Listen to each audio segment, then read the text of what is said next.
stream a little while, like a few hours ago.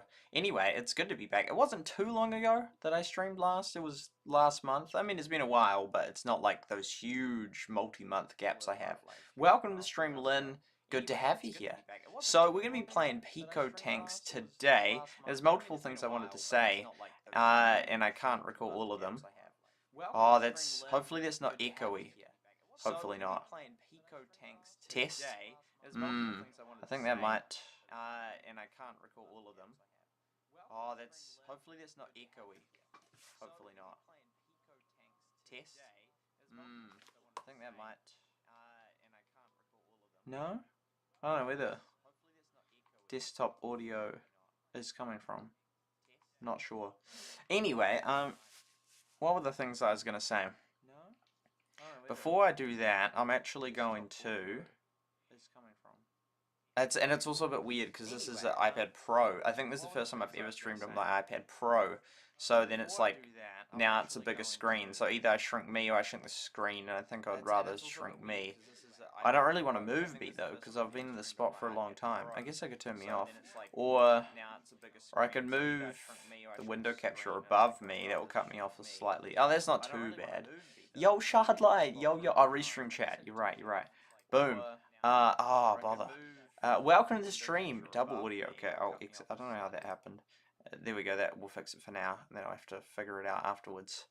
Anyway, welcome to the stream, Shardlight and Lynn. It's so cool because I like don't stream hardly at all, so I've like got zero mandate or regularity of like, well, I streamed this time, so there's no reason for you to, there's no reason for you not to be here. Well, I mean, there are reasons, but as in you're still here, even though I'm so sporadic, which is so cool. So it's so cool that like despite you will have both had a month of life, and so it's cool to see you back again. After a month in my stream. So wonderful to have you here, Lynn. Wonderful to have you here, Shardlight. So I'll just, before I, oh wait, yeah, oh no, that's annoying because that's under that. I'm going to put that there. Wait, where's that? Well, that under them. We'll have to figure this out. There we go. We can't understand you with all the audios. Is it fixed now? Should be fixed. Okay,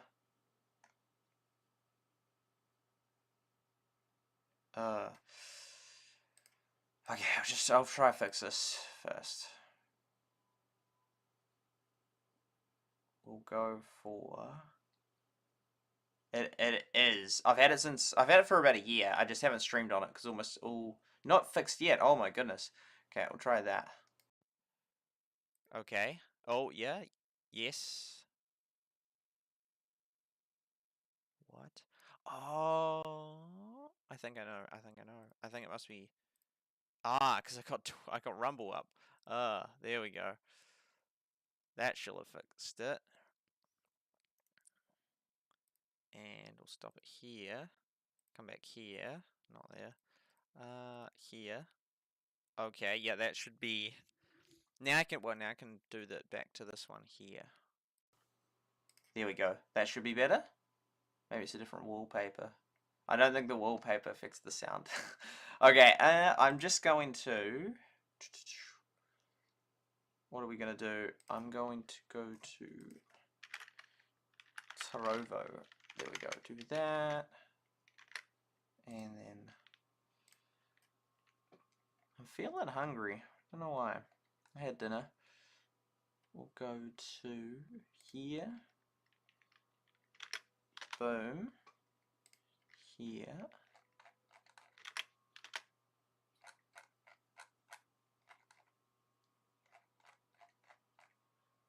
Cool. The question is, do I stream in the Trovo Pico Tanks in the Pico Tanks Discord? I could. Does it even allow streaming?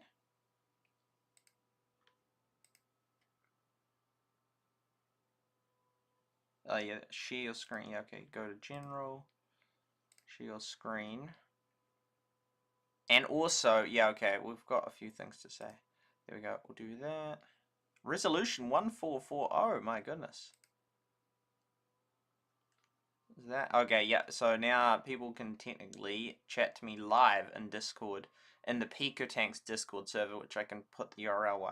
I have to find it, but I can do that if people would like.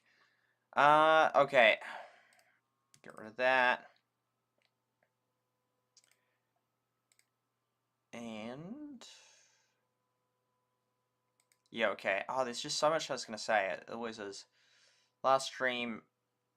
Yeah, a year and a half. You got 2 mics on. Is it fixed now? What is this one? Is it fixed now? March 2022. That's crazy. Still not fixed. What? Maybe I just remove this one. I don't even know why. I'll show you my screen. Where is it even? Is it? See here. Oh, that's. Oh wait, no, that. And move that above those ones. What? Oh no, that's the window capture. Display. There we go. Okay, so see, I've got this one, this one, this one, and this one. I don't know what the heck this is doing. I don't know what audio that's been there for like ages. Since the last stream, maybe. I think, yeah. Oh, no. Yeah, no, it was their last stream. I don't know. Anyway, and then they've got this Black Friday sale on. It's so expensive now, Restream. It's $49 US for a month, unless you go with the annual plan. Yeah, so I think that's they way pushed up the price. Okay, so I'll try and remove this thing here. Ah, this is so weird. I don't know what's wrong with it today. What even is the audio? Okay, that one.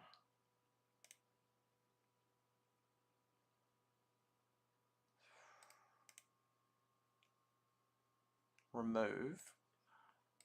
Boom. Okay, is that better?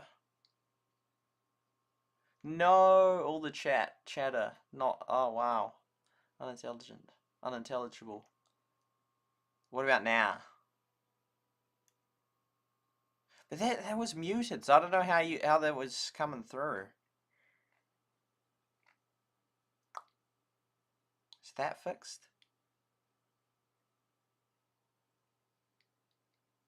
Not fixed? What is wrong with it?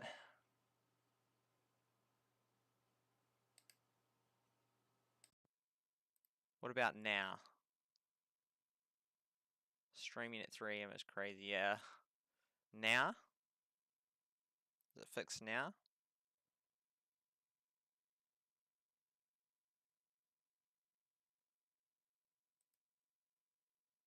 If it's not fixed now, I don't know what I'm going to do about it.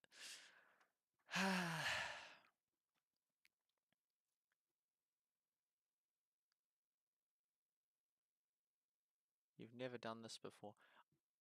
Still the double. I don't understand.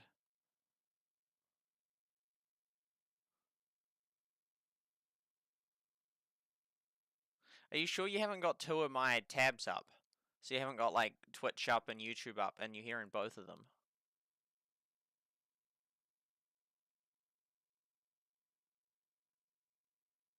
We have to wait 20 to 30 seconds to see.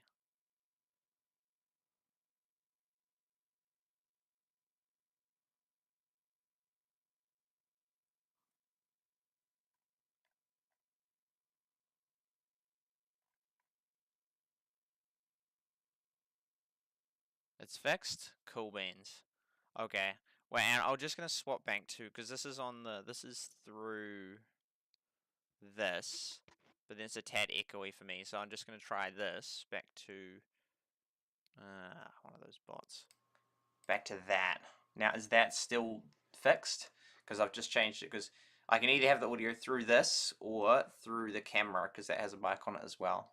And I slightly prefer the camera, because then the camera one, because then it's like slightly less audio. No worries, Lid. I'm glad it's working now. And then that will mean that the earlier stuff is fine as well.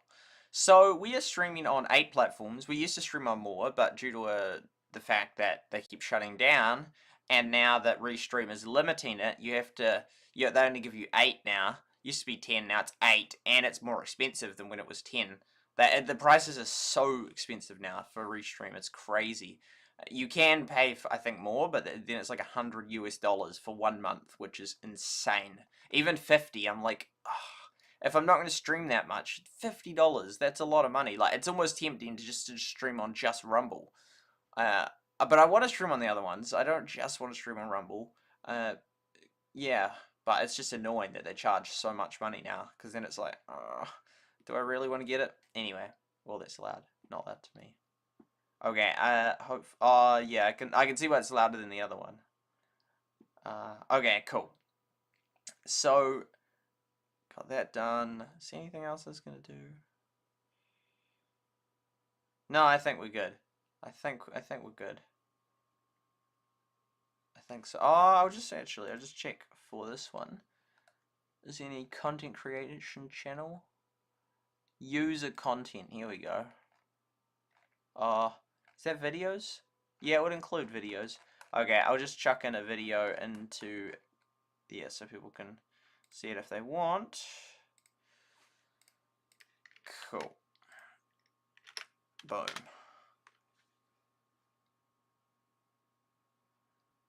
And then, yeah, okay, we'll come back to here.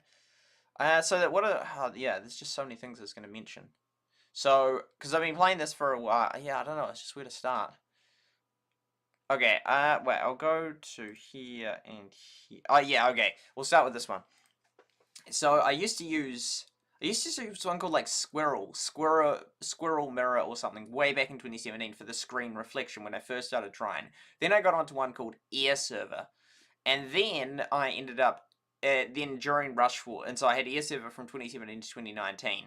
And then during Rush Wars, and then by 2019, Apple enabled the ability to natively record, so you could do videos, although you couldn't reflect the screen, although you could with the Apple product or whatever, but you could natively record the screen, and so that then, because originally I also used Airshow, a program called Airshow back in 2017 to record my heyday videos, which was a non-jailbroken version of doing so. It was crazy it took Apple so long, and I think the fact that they took it so long was a huge barrier that stopped people from making videos because they didn't know how. Anyway, eventually Apple enabled it so you could record yourself, but also to reflect the screen. Then I used Air Server, but then eventually in 2019 when I was doing Rush Wars, it started getting laggy for some reason. I couldn't figure it out, so I ended up looking for alternatives, and then I found, I may have gone through one that I've forgotten the name of, but then I either went to the one I forgot the name of, then to this one called A-Power Mirror, or the other way around. So A-Power Mirror ended up working well for a while back in 2019, and then eventually A-Power Mirror, for whatever reason, I can't recall why, stopped working or had issues as well. So then I moved to another one called 360 Mirroring. Now 360 Mirroring worked great, and I used it for years. For, I think, presumably through 2019, 2020, 2021, and then to 2023. But earlier this year, I think what happened was they would have said, oh, look, we've got a security update for you. So I did the security update, and then it started saying, like, oh, you have to pay. I think that you said, well, it stopped working. I couldn't figure out why. And then I think then I came to the conclusion, perhaps it's that you now have to pay to use it. Because I thought it was either free or perhaps it was a free trial. Either was a free trial, because I didn't do anything wrong. I just downloaded the app and it just worked for years, no problems. And I'm not sure if it was just always, if it was free all that time, or if it's a free trial, but then some apps that, even though the free trial expires, still able to use them. Anyway, earlier this year, there was, presumably what happened, because it's just stopped working and I can't figure out why, presumably there was an update that then made it that you then no longer could use the free trial, or you only then had a week to trial it since that update, which is so annoying that then I updated it. I wouldn't have updated it if I'd known it was going to stop me able to use it, because it was a great app. Anyway, so there was a few months ago that stopped working, which was annoying.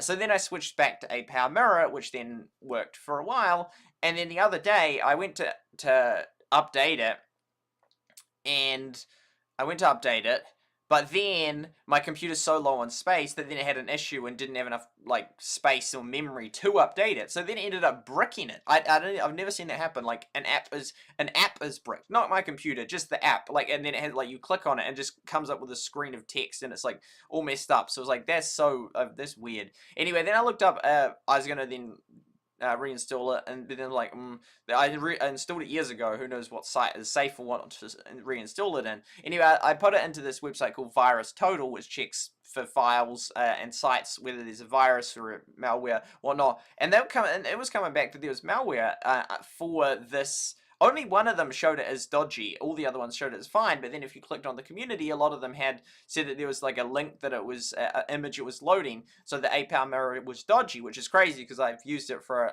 well, not heaps, because I used it for a little bit and then nothing for ages, then a little bit again, then not anymore. So anyway, I uninstalled it on my computer, and I don't know if it is malware or not, but the app was, well, it obviously was also a working app. It may have had some selling your data stuff, I'm not sure. Anyway, I thought that's a bit dodgy. So anyway, that one's gone. 360 mirroring doesn't work, and now we're back to, you guessed it, air server, all the way back from 2017, and it appears it doesn't have reflection issues anymore, which is so weird because we've done a full circle. I think there was another one in there sometime, but I forgot. I mustn't have used it for long, probably around the 2019 period where I was like, oh no, air server's not working, I need to find another one.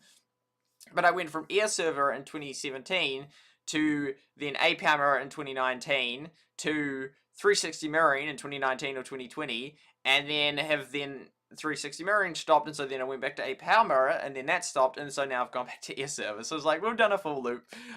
In air server being different to air show. Air show was an awesome.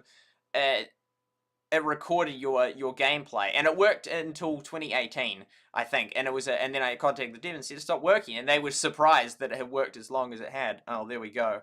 There's the air server. Yeah, so it's been an interesting journey. But it made me think, well, that, but also I thought this before and probably mentioned it before, like the amount of stuff that Galadon would have gone through. Galadon has now covered Clash of Clans for 10 years. 10 years. That's a hang of a long time. So he would have gone through so many different softwares, both for his reflection of his screen. Like, but way back in 2012, there was not many apps that actually could do that. So that was actually like a niche thing. So, but he would know. He probably would have some idea. He'd remember, like, oh yeah, I started with this app, and then that eventually stopped working, so I moved to this one, then this one. It would be so cool, so interesting, just based on the things that Galadon has gone through, the products he's gone through, both physical products and software products, because he would have gone through the mirroring reflection ones, as well as he would have gone through, but he might have had a Mac, so it would have been a bit different, Apple, as well as he will have gone through the potentially software editing programs from way back in 2012. The market's changed, well, no, it's 2013. The market's changed a bit since then, and then with the physical devices, like back in the day, Clash of Clans was only iOS, and as of 2012 or 2013, Apple hadn't released like most of the modern phones that are used, and the ones that you could use back then, I don't think potentially any of them maybe the iPad Air. I think the iPad Air still works with Clash of Clans. I'm not sure about that, but because they're kind of fast phasing it out, which I think is disappointing. Semi-fast. Anyway, but the amount he will have gone from whatever, like an iPad, an iPad Air? Maybe no, it might have just been like an iPhone. I don't even know, maybe iPhone 3? iPhone 4 or something, and then he will have moved in. So, and it would be real cool to see a chart of like 10 years, so 2013 till now, and then like an Excel chart, and then each of the things he puts what product he used during that period, so you can see overlap of like, oh, okay, so in 2015 he was using that editing program with that device and that mirror reflecting software. But there'd be so many different things involved in the whole YouTube process. Same with sites he streamed to. He streamed to so many sites. I mean, he's up to at least four. Because he I don't know, in 2015 he was on Camcord, and then that got killed. Then he moved to Mixer, and then Mixer got killed. Then he moved to Facebook, and then that's still up, but didn't seem to be doing too good. And now he's moved to Kick, so he's moved to at least 4. Not sure if he streamed on YouTube or not, and he may have been, I think there's a couple of times we were streaming on 1 or 2 different ones at the same time, perhaps. But it's like, that's insane, just the amount of different things he's gone through. Same with apps, and like, it used to be a brilliant app that I used on the Finland trip called Viva Video. It was this brilliant app for editing video. It just, like, I mean, I just used it for the basic things, like trimming the things and just cutting little sections out and then just sprucing it together. Boom. It was brilliant. I think I used it for Go City. I certainly used it for 1 or 2 of those Finland vlogs that I did. Like, I think the one that, did I do one, the first trip of me going over there, you know, I did that in Viva Video and uploaded it while I was there. That was in Viva Video. Brilliant app. And then they did this stupid thing, and they removed the ability for you to export your video to the camera roll. That is the most stupid thing. Like, I don't know what they're thinking. They must have lost so many users over that. Like, there's just no point. Like, because the only way you could do it, you could then directly upload it to YouTube or send it via. It was like, I needed to. You export the video once you've completed it to your camera roll, so that you can do whatever you want with it. But they removed that feature, and there was like, you were such a wonderful app, and you've just ruined yourself. So then that was the end of Viva Video. But that was a little one that I used for a while that had a brilliant. It was brilliant, but it's gone now. Oh no, it's probably not gone, but it's gone for my purposes. So anyway, it would just be so fascinating to see over time all the different things that Galadon had used. And not just Galadon, but there's very few people actually that have covered the same game for over 10 years. So I admire his commitment and loyalty to a game to have covered it that long. Like, there's very few YouTubers that have covered, like, well, just done gaming for 10 years, let alone the same game for 10 years. That's absolutely remarkable. But Galadon has done that. I mean, a lot of games are killed, but Clash Clans is still bringing in the dough. For SuperSight at least, probably not so much for Galadon anymore compared to its heyday back in 2015 and so. But I just thought that was real interesting, thinking of the different things over time of that. Okay, now I'll read back the chat. It looks pretty small to me, the chat down there. There we go, and...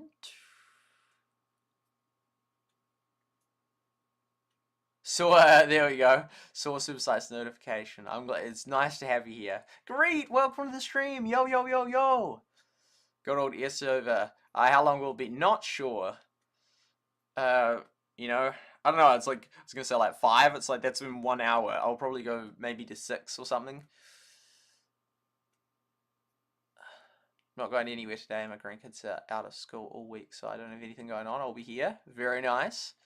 Gotta go. Well, thank you for being part of it, Shard Light. It was nice to have you here. Want to learn how to edit videos? I think I'd enjoy it. I should put a video on my empty channel. Shock for my subscribers. Yeah, that was a big deal in 2019. You racked them up. That was so funny. 2019 we had a lot more people, a lot more viewers, and both the rush with, like, that's crazy to think that I did streams for hours and had like always at least 100 viewers. Like, that's wild. That's there's so many people. That was crazy. Most of them didn't talk. And then we had that stream. You were there for that one with the Mario Kart. 414 viewers at peak.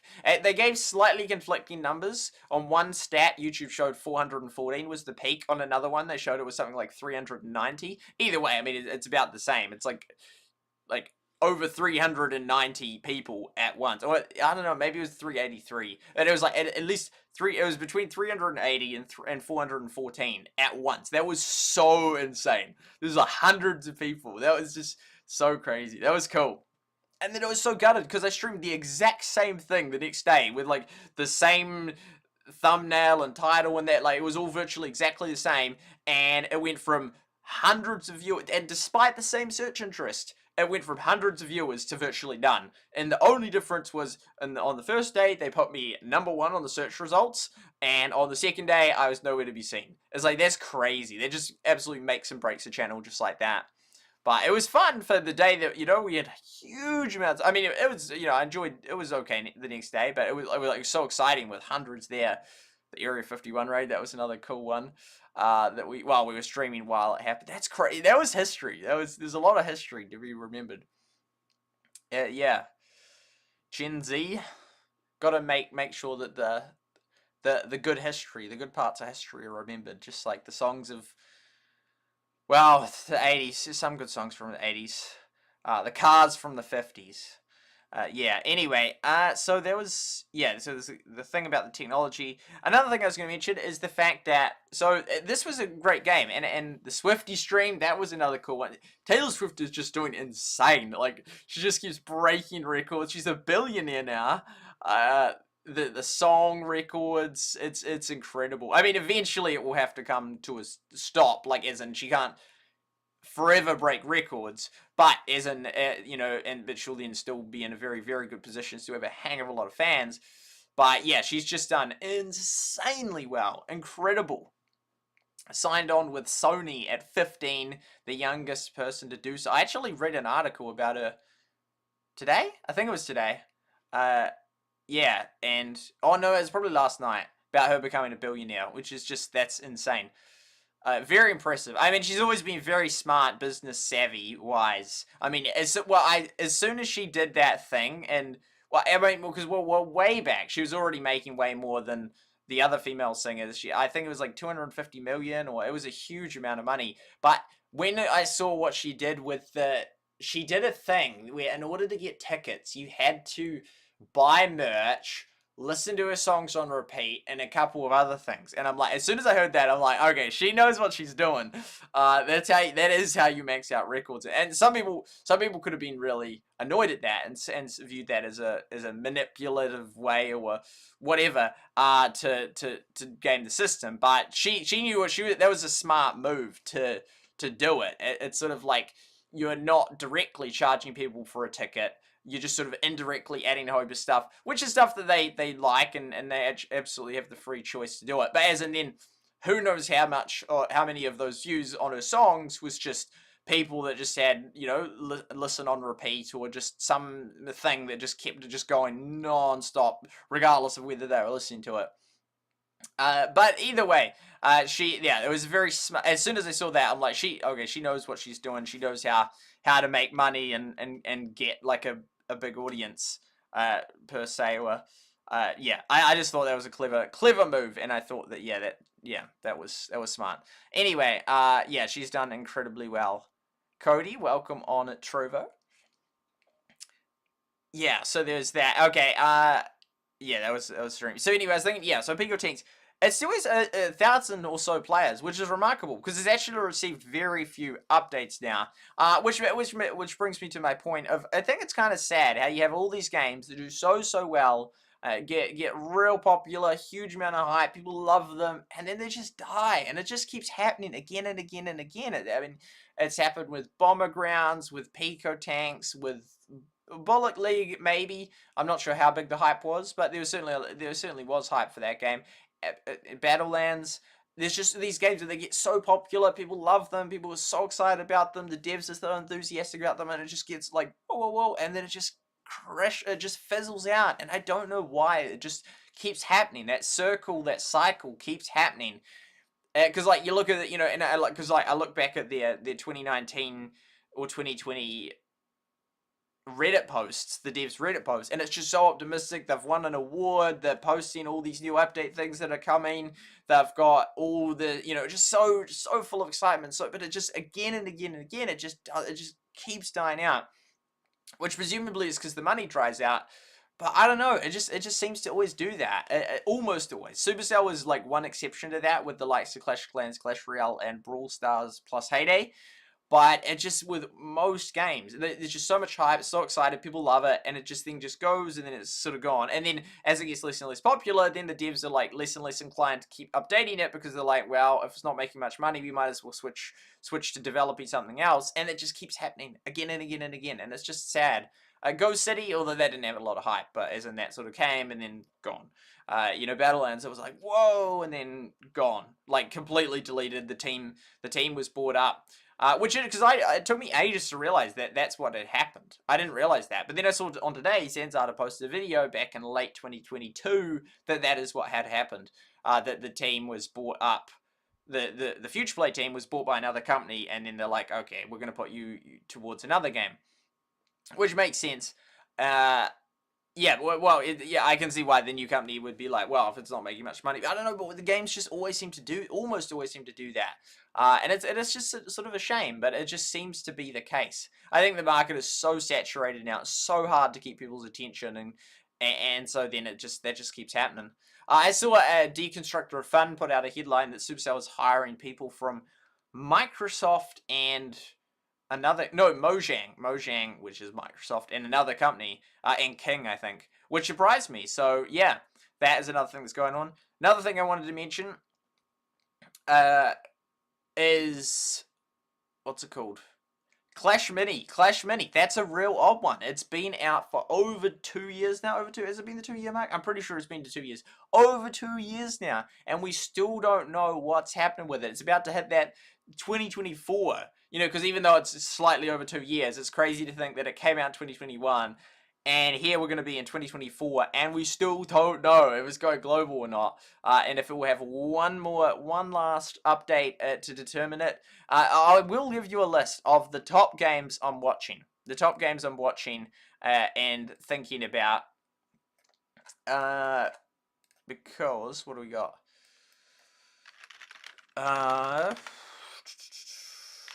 These are the top ones I'm watching for and waiting for, and have been for since months ago, and all this time later, I'm still like, what's going to happen with it? Clash Mini is one of them. I really want to know what the outcome of Clash Mini is going to be. Is it going to be? We're still in limbo with these games. What's going to happen with it? Clash Mini is one of them.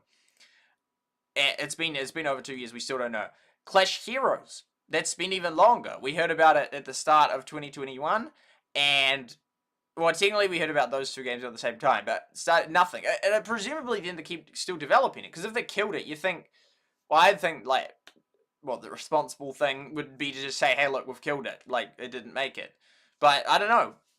I don't know what the story is with that one, but could have potential, but we haven't heard anything about it. Well, I don't know, maybe there's a channel where people are hearing about it. I'm unaware of it and haven't heard anyone talk to me about it. Squad Busters, that's another one. Came out in February briefly, and then went away, and then came out, I think, in May or June for a little bit, and then it's gone away, and now it's been away for months. Not sure what's happening with that one. That's another one that I'm watching. I just sort of want to know, like, are you gonna kill them, or are they gonna go global? Like, then then we can shift our focus to what is actually viable. Rootland, that's another one. I'm interested to see what happens with it. I think there's a very high chance it's going to be killed. Very high chance. Oh, it did happen recently, 2-year anniversary. Interesting. But they haven't announced it yet, and we'll just see how long it takes, or how long they'll keep the game alive for. I think it's a good game, but I just think it's going to be killed. But again, no verdict on that. How long has it been now? Okay, no, it will have been over a year, because, oh, man, that's crazy. Everdell, because that was so fun, that game. And that was a year ago, and it died about the same time Rootland came out. So it's been over a year, and we still don't know what's happening with Rootland. There hasn't been many updates to it. My clan is still going. Wow. Well, I just get the notifications occasionally in Discord, because we had a little thing. So I'm like so amazed that my teammates are still playing the game months later. Like, surely there must be about max now. Like, I'm just amazed. Like, I don't know, it felt like so much commit when I played it. Like, it was like an hour a day or more to, like, properly do it. And it's like, that's insane that these people have, like, consistently for like months on end, like, spent an hour every day. I don't know, it almost felt like it was consuming my life, which was weird. I don't know, I didn't feel that with Everdell, but I don't know, Rootland had a thing about it. Like, when there was special events, it made sense to just play for an hour or longer. Whereas Everdell is, you just do your little thing and then it's good. So, I don't know, yeah. Anyway, I think it will be killed, but again, we still haven't. And this has been the question since way back in March. It's been 7 or 8 months since then, and we still don't know what's happening with any of these games. Another one that I am watching, yeah, Everdell 2.0. Is it going to come out? It hasn't yet, and will it come out in early 2024? They said it may never come out, so it'll be interesting to see what comes of that one. It's another one I'm watching. Moko, I mean, I'm not really watching that one, but, if people tell me things about it, I'm interested to see how that one goes. So that's interesting. It was it the United States that it was released for once? But only on Android and only for a little while, so that's another Supercell one. So most of these ones are Supercell ones. And then I'm also watching a company called Shipyard Games, with Garden Cities and Nature Go. But one of them they've removed off the App Store. They've removed Nature Go off the App Store as of October, according to App Annie and that. And then there was one more game. Oh yeah, that's right. Bullet something. Blast Royale. Blast Royale's coming out next month on. It's another company. It's coming out, so we'll see what how's. I don't think it will. I don't think it will go that well. I mean, I think it'll go fine, but I think it will be kind of similar to the other ones, like Bullet League, that sort of come around. It's fun, but then it sort of just people don't seem to be breaking the trend of games just dying out. It just seems to be how it goes. Okay, so yeah, that was that topic. I think I've covered them, and then I think we get on to the thing. Reminds me of Elvis Presley back in my day. His meteoric, I know the word. Meteoric.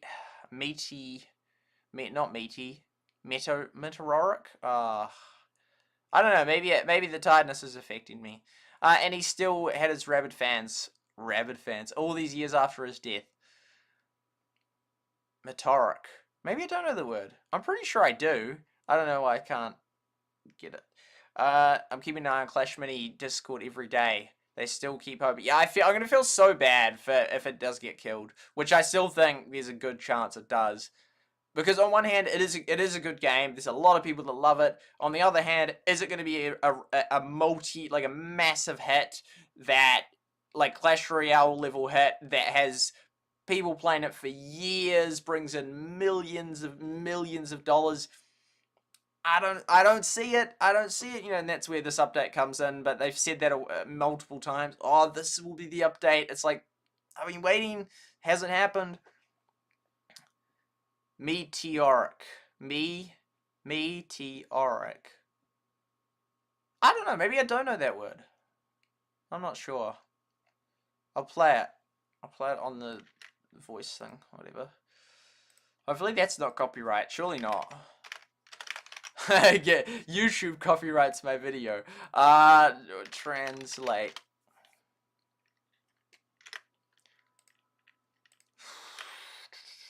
Boom.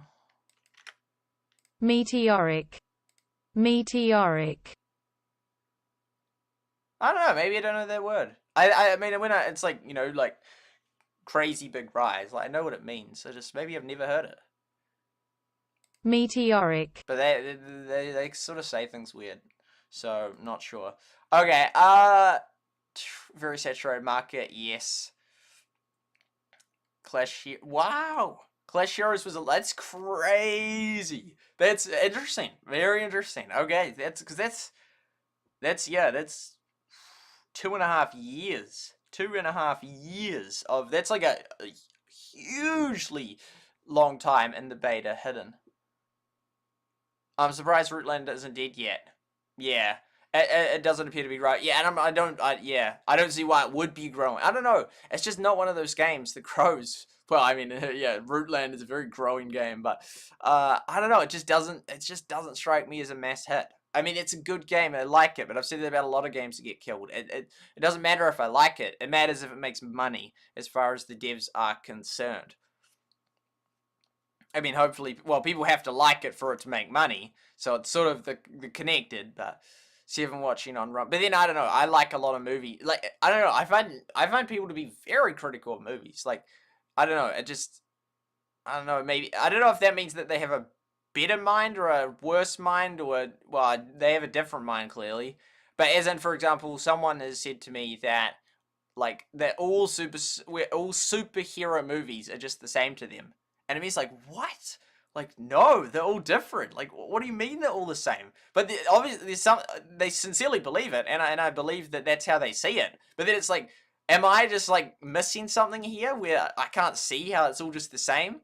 Or I don't know. It would appear to me that they're the one with the better mind. That they can spot the pattern or whatever in all of them.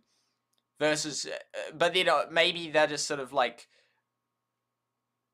like shallower in the sense that they just sort of like, oh, it's kind of the same. There's like a hero, and I don't know, but I think that I'm more inclined to think that they have they're seeing the bigger picture than I am. But it just surprised me. It's like, what? Like, do you think all the superhero movies are the same? Like this, like, no.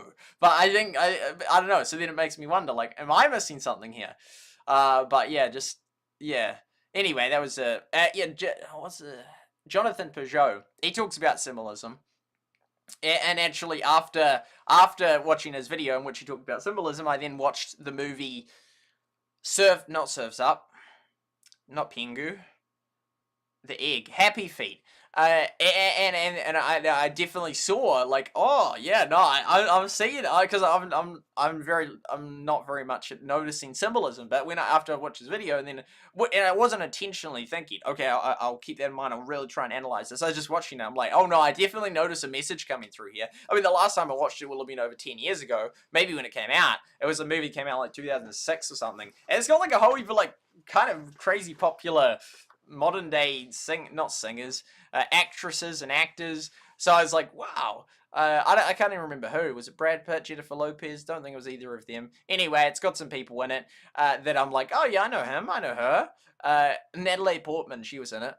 Anyway, yeah, so I was like, oh, I see a message in there. Anyway, it just surprised me how people see it differently to me. Oh, there was another point I was going to make. I can't remember.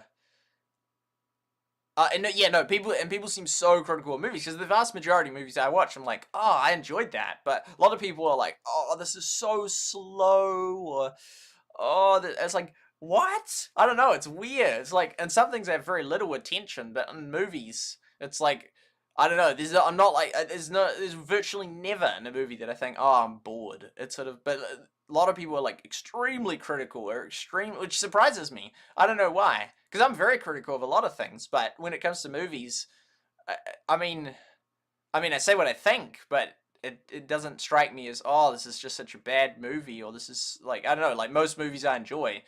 So it surprises me when, as like one area where I'm very different, like, I know, because on a lot of things I'm far more critical than most people. On most things I'm more critical than most people. But on this one issue, most people are way more critical than I am, which surprises me.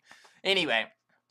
Sharp rise, like fireworks being shot off. We had Guy Fawkes here the other day, a couple of weeks ago, 5th of November. I love Guy Fawkes. I think it's real cool. Yeah, I like fireworks. Meteors fall down, and meteoric is a rise. So odd. Rootland, growing game. You're looking at the differences, and they see the similarities. I guess. True. But they seem that they like, it's almost like they can't see the differences, and I can't see the similarity. I mean, at a meta level, of course, there's similarities between, like, a superhero has powers, but not like those two characters. Like, I don't know, not on a small level. Like the very different characters with different abilities, and I don't know, they see a much stronger pattern than I do. I listen to my grandkids watching superhero movies. One thing in common, they're all loud. Yes. Yeah. Movies. Cinema interests me, actually. Cinema interests me. Because there was a movie called Sound of Freedom that came out. And then I was very interested in it, and I was like, wow, I didn't realize how much of a role cinemas play, like whether they show a movie or not, and all that kind of stuff. And it's interesting, there was like a site that showed how much each of the movies made, and how many cinemas in New Zealand showed it, and I was like, this is really interesting. So I actually became really interested in like how many cinemas showed stuff, and then I was like, looked up I was already aware of, I think, most of the cinemas in Christchurch. There's not that many. There's only about 7 or something. But yeah, I was like really interested after that, as we got 2 called Hoyts, which is a big one, which I just learned the other day is a Chinese subsidiary company, which I was disappointed to learn. So there's 3 Hoyts. 3 Hoyts? Yeah, there's Riccarton Hoyts, Northlands Hoyts, and Ex-Entree Hoyts, but that's not how it's said. That's how I say it. So there's those 3. Then there's one called Readings, which is franchise. So the other 2 franchise branches, Hoyts and Readings, although Christchurch, which is a place in New Zealand, a city of about 400,000 people, has one of the has those two franchises, and then there's one called Silky Otter. Then there's one called, well, there's one at the Tannery. I think it's called the Lux, and then there's one on Colombo Street called the Colombo. I'm not sure. Maybe that one's called the Lux. I don't know. But there's one in the Tannery and there's one on Colombo Street. I think there's... Oh, yeah, that's right. Then there's one near the museum called Lumiere. And then there's possibly one more. Maybe. Anyway, that is the list of cinemas, yeah, in Christchurch. So, yeah. It's interesting, because Christchurch is sort of like a big enough city that you have because if you get, too small, then you sort of only have, like, one cinema for the town. So, I don't know, because, I don't know, it's sort of a balance, because you want competition, but I'm a pro-rural. I think rural's a good thing. I think it's a healthier thing to live rurally. How's Spider-Man like the Hulk? Maybe the same way some of the female characters dress, kind of all alike to me. Yeah. 100 messages already. Let's go. I think that will. Yeah, we'll see you all next time. No, we'll go to the mail. Sound like Bill O'Reilly. I really like Bill O'Reilly. I love how he does his show. I think it's really cool. Yeah, Bill O'Reilly and Tim Pool, both of those people I find particularly interesting. Okay, I'd love to see them do a show together. I mean, Bill O'Reilly recently met with Tucker Carlson, but I'd love to see Bill O'Reilly and Tim Pool. I think that'd be real cool. Or as Vivek put it, it would be cool if Joe Rogan and Elon Musk hosted the debates. So, I mean, making my way through the debates. There's no Democrat debates, or I watch them, but they only have Republican debates. They're going to have 4. They've done 3. I've watched the first 2. I've watched a little bit of the third one. 4th one's in December. Okay, let's go to the mail. Okay, we'll come over here. And get rid of that. Oh, hello on Rumble. Wow, you still have 3 badges. That's cool. Because people have been finding my little badge things, my video on badges, and not that type of badger that like builds stuff. But no, well, that's a beaver. But no, like badges, because Rumble didn't really explain it, so we're not in an easy to find place. So people have been finding that. Anyway, I put that it only stays for the one stream, but that must be incorrect. So we're live here. Man, my throat's already in sore. I haven't streamed for a while. Oh, this was a while ago. Here it is. And then I wrote that stuff. But I said it only lasts one stream. But that mustn't be the case. Maybe it was the case for a little bit. Maybe not. Anyway, it lasts permanently, I think. Anyway, so that's that. Get rid of that. What do we got over here? Okay, that's that. Yeah, Black Friday sale. Well, that's only for the annual. So it's pretty expensive. Yeah, anyway. So we got that. Pico Tanks. Got very good ratings and a lot of ratings, but doesn't have that many players anymore. And this is the thing, it goes way back to October 2021. Now they're just reviving the seasons, which is kind of sad, because it's like, this was such a game. This was such a game. Although I mainly played, well, I played it in 2019, right back when it started, which was pretty cool how I found it way back. And then we'll just... It's a lot of text, a lot of updates, but now it's definitely trailed off a bit. Boom. John McAfee. Photo taken. Okay. Herf, is it Herf? I'm not sure. It's like the information on an image.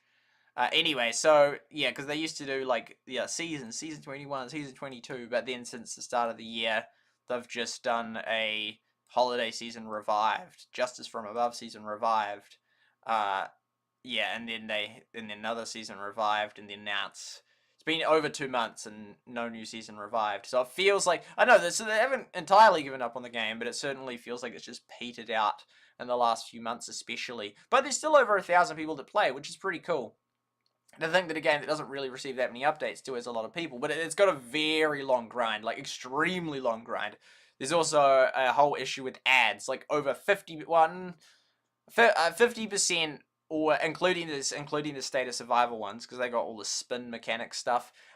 Including those ones, I'd say about 50% or more of the ads I'm receiving are gambling ads, which is crazy because it's not supposed to even be any gambling ads, and like most of the ads I'm seeing are gambling ads. So that's really the ads have got so much worse. I remember I used to watch them. It's a similar system to Battlelands where you watch an ad to then get double the progress in that.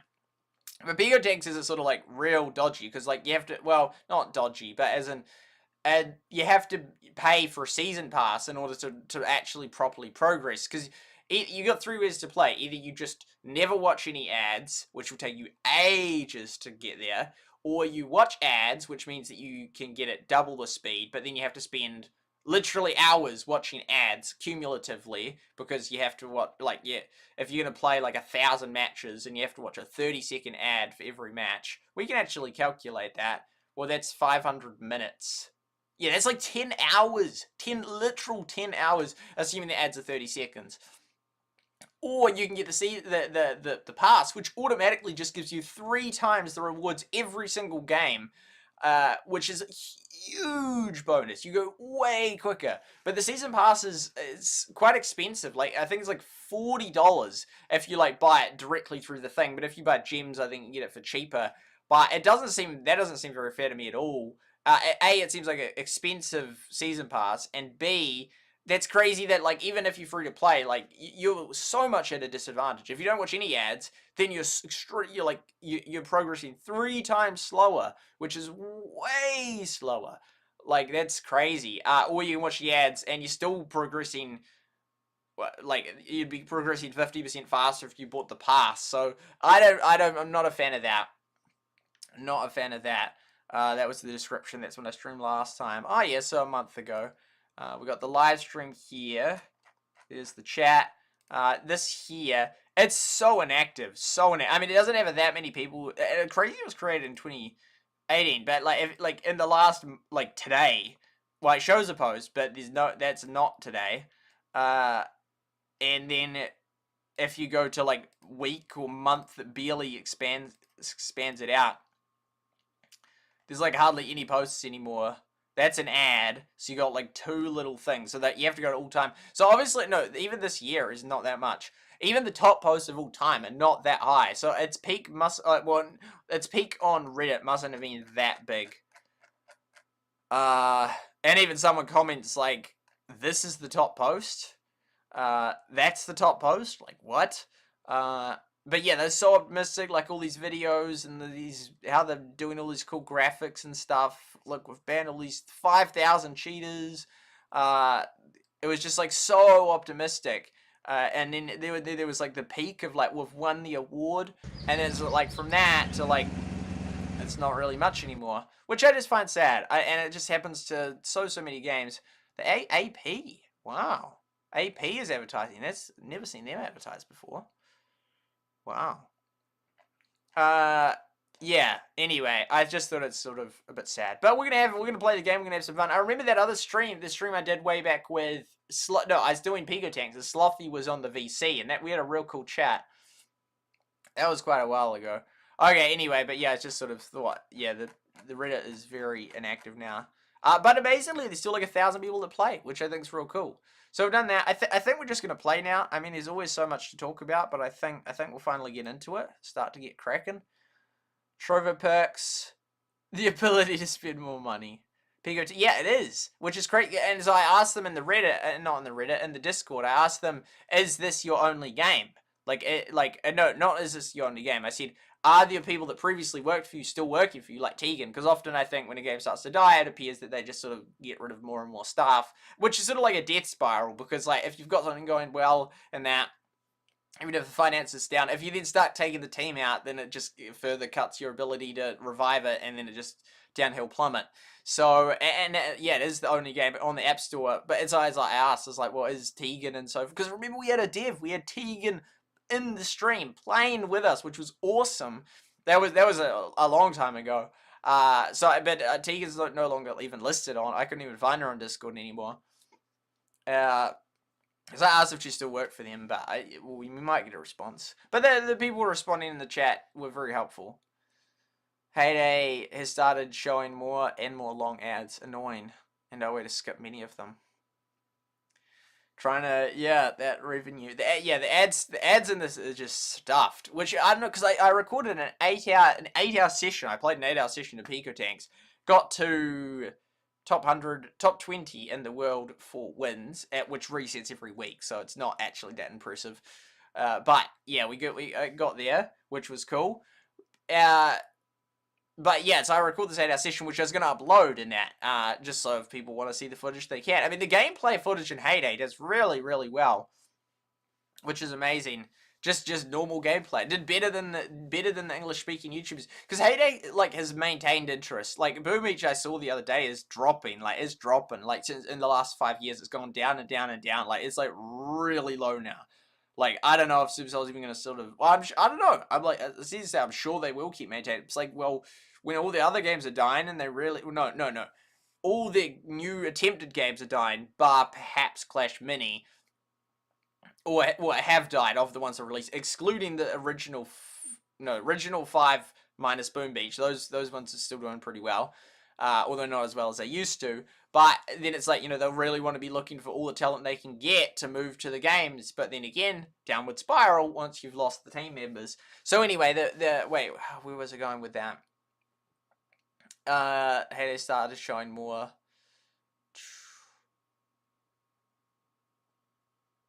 Surely cinema ads. That's great, cinema. Yeah, that takes me back. It was ages ago. Yeah. I forgot what I was saying. Something about, yeah. Movie tickets.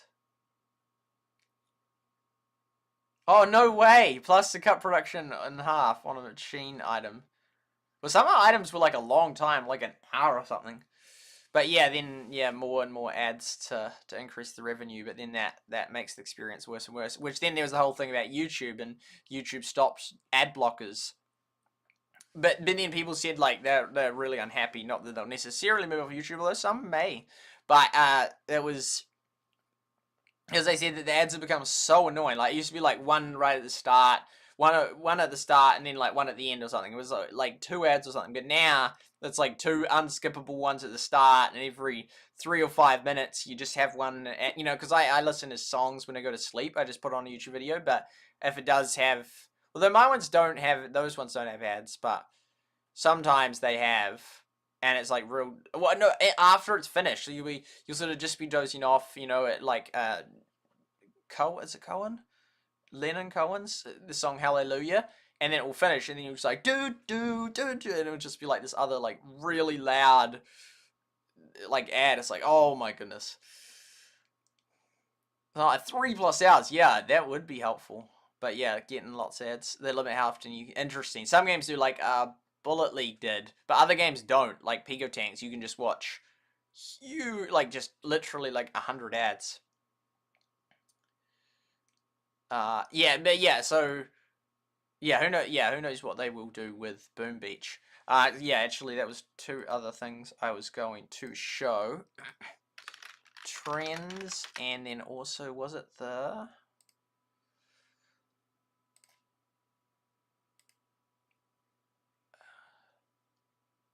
Was it App Annie, or was it, which is now called Data AI?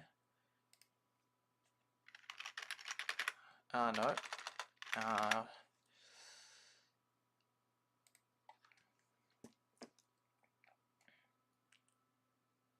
No. No, so that one's that. So it's Sensor Tower. And we go to... This is very interesting, actually. By golly, by the time we get started... Oh, was it Apple or the other one? I can't remember. Ooh, it's... Oh, no, it hasn't changed. Okay, yeah, so we'll grab that. Boom. And we'll go over here. Boom. Boom. Cool. And then we'll come back to here. And we'll go display capture. 9 watching them right. Man, we get real good numbers on there. So, we'll go to Boom Beach. online game. Worldwide, past 5 years. Boom. See, look at that. It's really dropped. I mean, I guess it's not that much lower than a year ago, but it is lower. It is lower. Like, and then the YouTube has like a big peak, like here. Here, there we go. Huge peak. But you can see it just continues to like just drop, drop, drop. It's just like each year it declines more and more. Compare that to like Heyday. Whoa! But the thing is with the Heyday, because it's hard to because the Heyday thing looks good, but the half or more, I'd say most of the Heyday interest is from non-English speaking channels, and so it looks way better than it actually is. But the thing is, like for the likes of Ricky and Gizmo and myself and that, it's not like it's not very helpful metric because we're trying, like, our primary audience is English speaking players, but then it looks really impressive, like it's doing well, and you know there's so it's because like heaps of the interest from Iraq. Like Iraq is Heyday's #1 country, which is crazy in that, which then sort of gives us misleading metrics. Like you can't click English speaking only to see the interest. So yeah, that's a bit tricky to detect, because it like looks like it stayed about the same, but the huge amount of that is non-English speaking, so it's actually a lot lower than that, which I don't think is the case as much for the likes of Boom Beach. But you think that looks good, you know, well, like, yeah, well, or bad for Boom Beach, however you want to put it. Then you check this one, and then Heyday's just like way drops. Clash of Clans, the original 5. That's crazy. These were out within 5 years, and whoa, that's such a cool pattern. Clash Royale, Clash of Clans, and Brawl Stars. Some of them are mobile games, some of them are online games, and some of them are video games. Oh, that's right. Yeah, they have decided to allow them on the things. Although that's 5 years. Wow, that's a long time. But all 3 are very similar now. Wasn't always the case, Clash Clans. And then what about on YouTube? Yeah, all pretty similar. Brawl Stars, yeah, doing what, yeah. But yeah, well, Heyday got really, but I don't know, I think that was maybe it was an Italian YouTuber in that. Yeah. Anyway, so this is the Supercell revenue, which is very interesting. All these 3 games are still doing really well. In fact, all 4 of them, all 4 of them. Boom Beach, significantly lower. Much, much, much lower than, oh no, I'm pretty sure that's the Chinese one. And then this one here is the other one. Flash Mini, not really doing much, but that's only out in a few countries. But yeah, so they've all had 1 million downloads in that. Really impressive for games. But I don't know, that might not be that much, considering how many they'd be losing each day in players.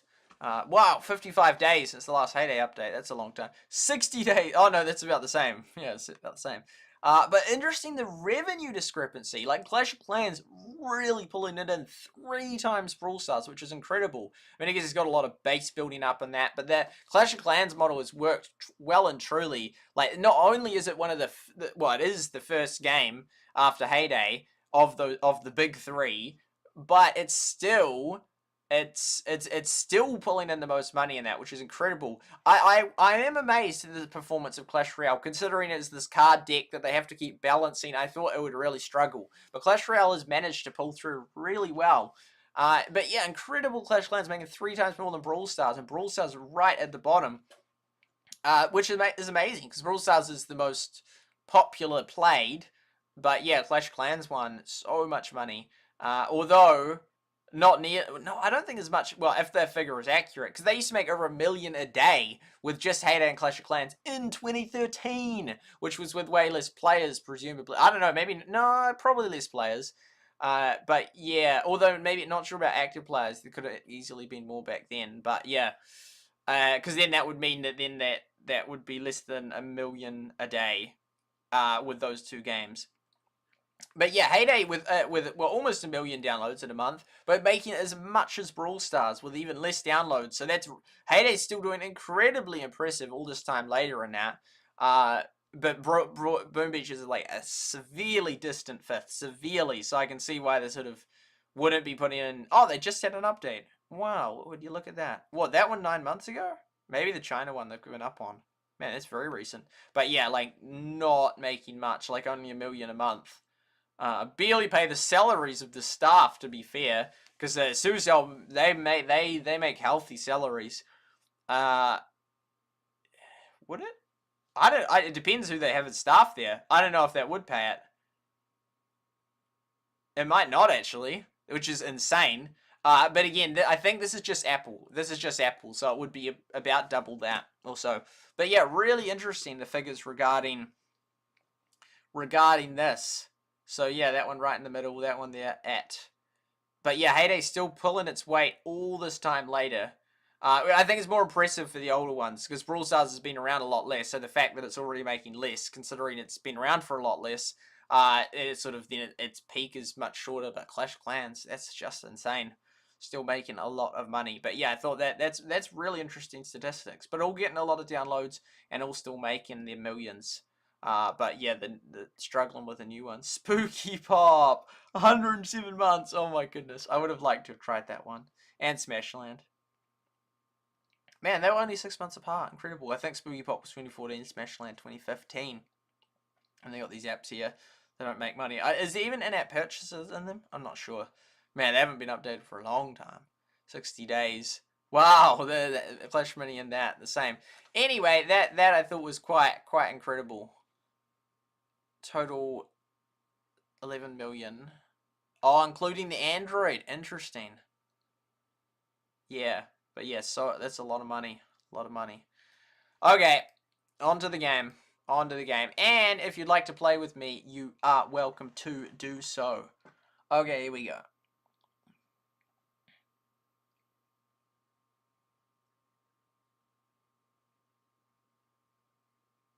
Huge Arabic. Yeah, which is incredible. It's real interesting. Trying out Pico's right. Really pressed by. Good, good. It's been out since 2019. Boom Beach update today. Yeah, yeah, on the dot. Were you happy with it? Do you still play it?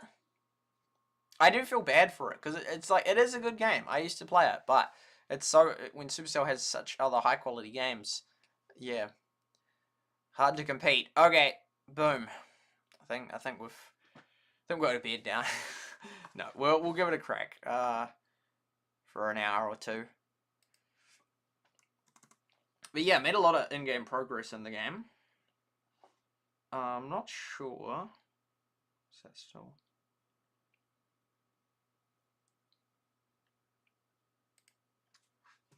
Should be good. Low. Talked out. Just a minute.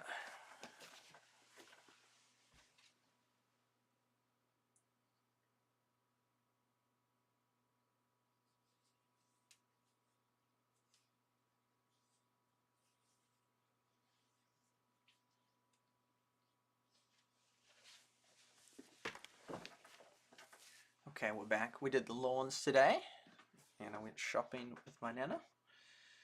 Well, I didn't buy anything, but yeah, so I went to a shop that I hadn't been to in many months. Well, a supermarket actually, but I was like, oh, I remember this. Like, I like muscle memory subconsciously just like looked down the meat aisle, because I used looking for honey soy steak.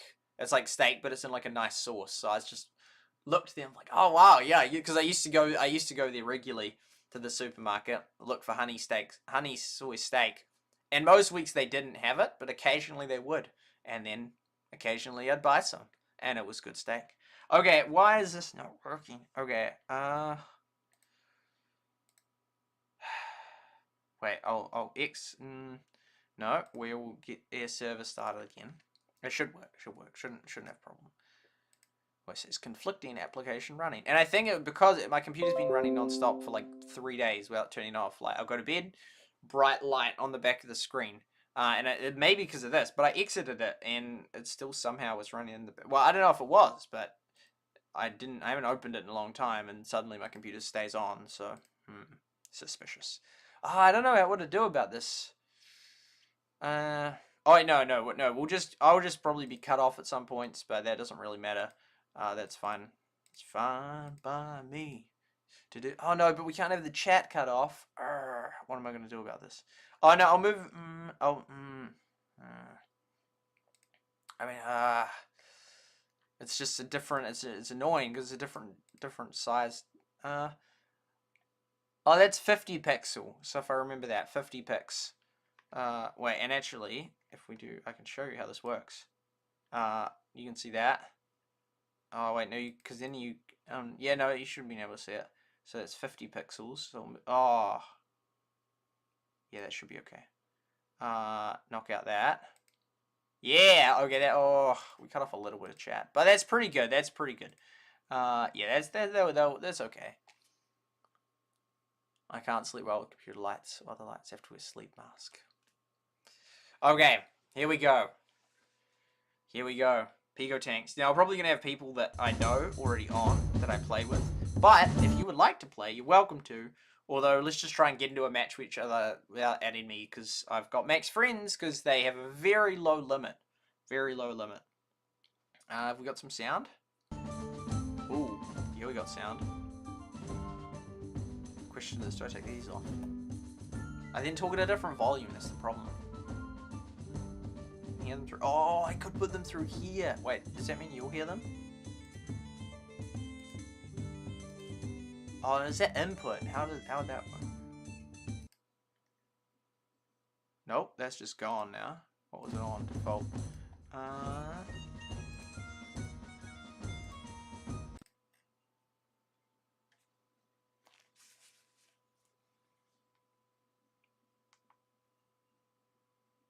Nope.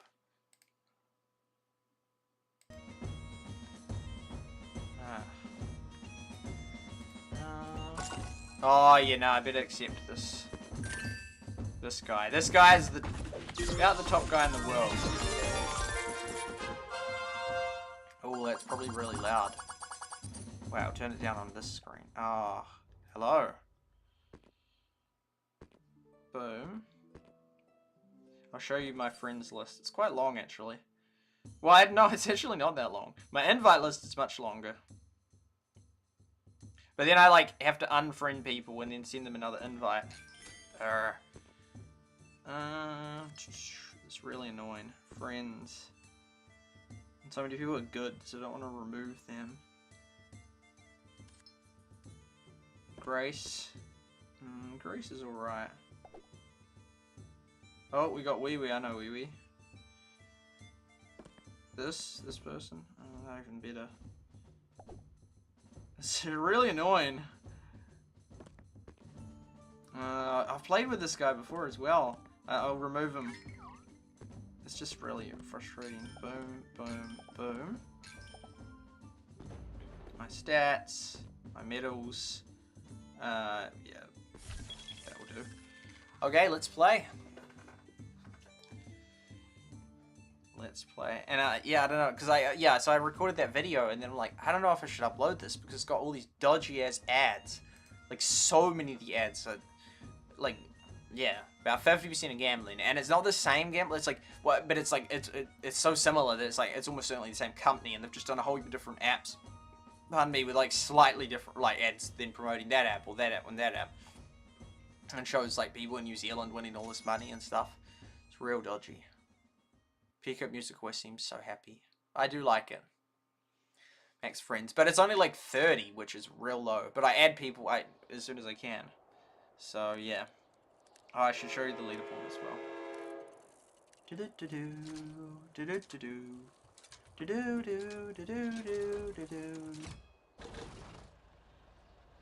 This is a cool game would be a cool esports game, as would Bomber Grounds. But sadly, there's not much in...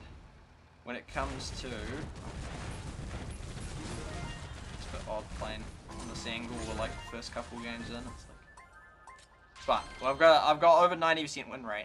Although win rate isn't like ultimate, it's like progress is what you're really after. But yeah, it's hugely. Well, yeah, I'd say it's quite. I'd say it's hugely pay to win. Oh no, then I win a lot without paying.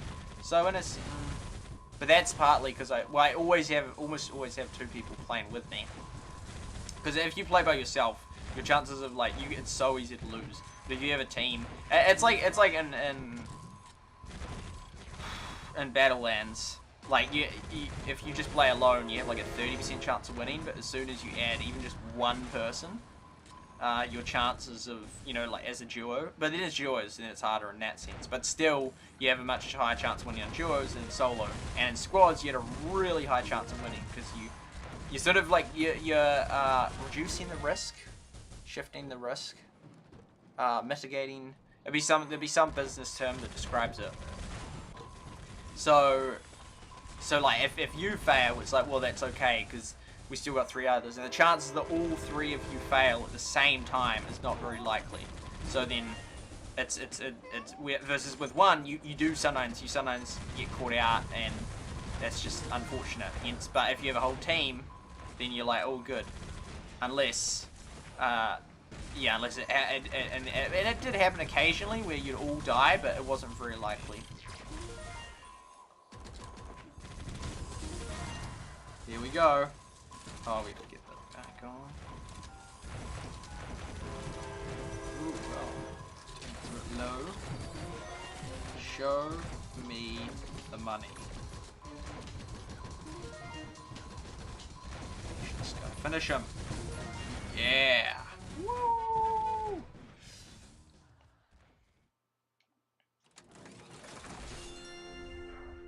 Pico Tanks is being streamed right now, so for the Pico Tanks players there are out there, they can see, you can get all this extra medals and stuff if you watch ads.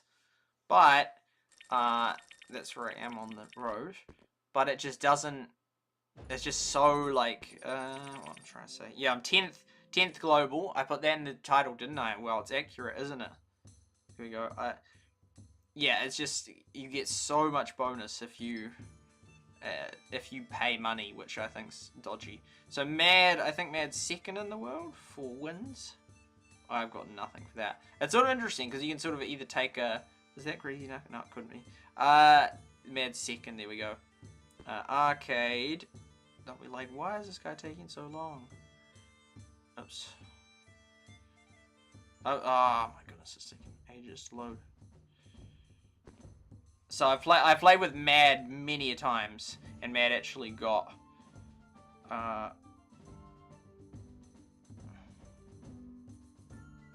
like, what is wrong with this guy?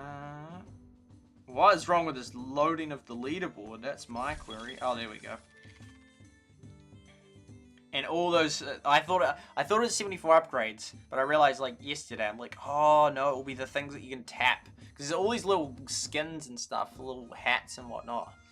That, yeah, you can, there's a heap of them to collect. 10th global, yeah. And I haven't even, like, I mean, I've played it quite a bit.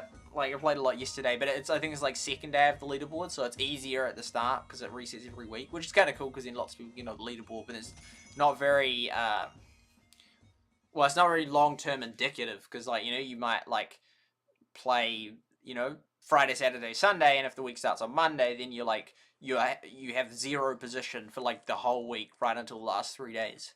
Versus if it's like a more cumulative thing, like it's more like 60 days, it's sort of like even if you don't play and the Monday is something, people aren't going to pass you.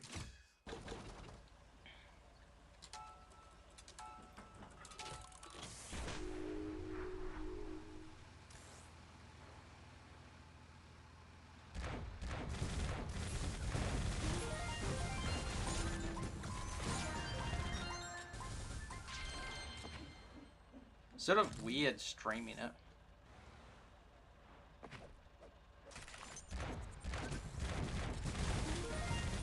I'm still playing how I play normally. Especially where I put the mines. Got my spots with red radar. Not a great ability in my opinion. Yeah, I think I was 3rd in the world. I know, but then there's the 3 metrics, so it's not as impressive as like a overall 3rd, because like 3rd for a metric. But it's not like where you have huge amounts of niche metrics. Like, it's not like country, but then, because there's 3 metrics.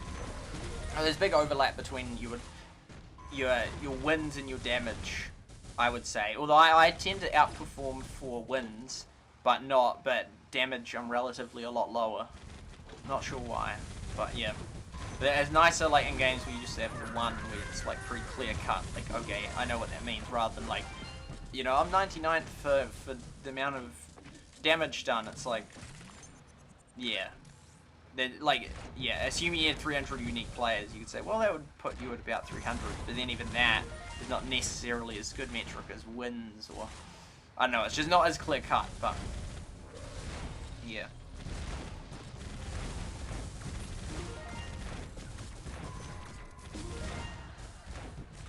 Oh wow, almost won. Boom. Here goes the rocket. Not a fan of such short leaderboard times. Yeah. I mean, well, they could have it, but then also have like a more long-term one, like either a season or all-time or something like that. I don't like the Heyday one at all. Like, they've just got that. They've only got that all-time one, which was the boats leaderboard. Which, if you're a new player in the last few years, unless you spend huge amount of money, you're never gonna get on it, like, at all. Like, in that case, it was like a weird metric for them to choose, like boat points. Like, they could have chosen a whole heap of other things, like derby wins for you personally, although that would be a very cumulative thing.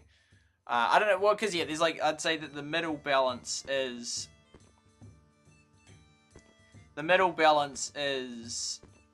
like a season. So it's not like all time, and it's not just 1 week. It's sort of like a, you know, maybe like 1 to 2 months. I mean, I think it is okay to have all-time metrics, but then I think you should have some other ones as well, but they're not only a week. Sammy, yo, yo, yo! Hello, Pico, SuperSight, and Stillwell. Welcome to the stream. Did you ever play Pico? Just thinking about you guys the other day. How you been? I've been. It's been a while. I've been doing some walks, which has been nice.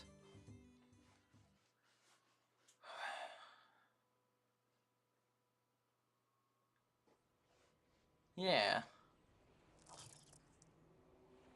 Been playing this game, which normally, and this was a rare case where I actually was playing the game without streaming it. So I actually played this game for hours in the last couple of weeks without streaming it. Because normally, if I play a game virtually at all, I stream it. But in this case, I just played it.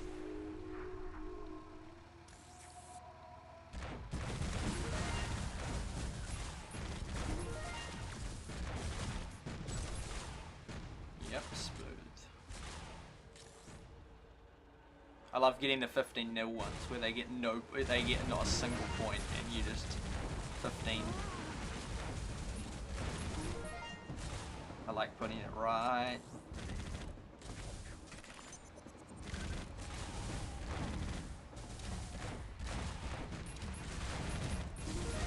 Ooh.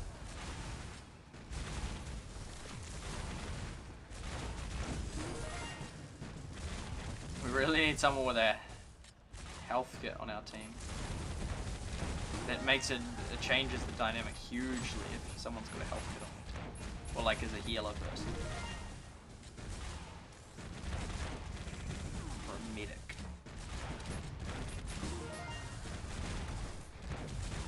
What's happened since the last stream? The Argentina election? What's happened? New Zealand election had happened, but they haven't decided on the government. No, we almost got it. Anyway, we got 15-1, which is fine. New Zealand government is still yet to form. It's yeah, been forming in the last negotiations.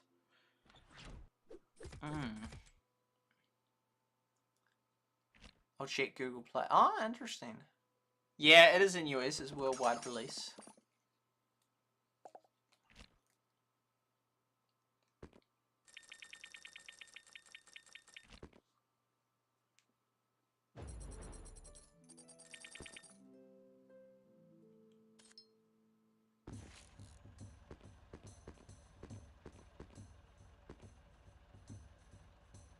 One day I'll have to do like a full customization of what I want. Oh, other missions.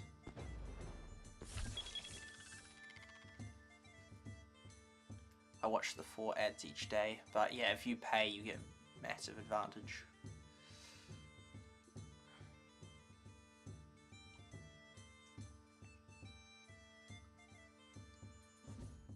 Yeah, Pico Tanks has been out for quite a while now, since 2019. No time to play help and care. Yeah, fair. Yeah, it's a battle royale game in a sense. Well, it's not exactly battle royale, but kind of. That sort of survived because Bullet League died. Well, maybe you can still play that one. I'm not sure, but yeah, Battlelands died. There's just so many. Zuba is still going strong, but Zuba was very pay to win, which is so sad that there's like the one that's still going strong is the one that's pay to win. It's like, really? 3v3, that's the one. Be cool to have more. There's different servers. Yeah, I want to show you after this battle the servers, the shop, and the people that did the best last week.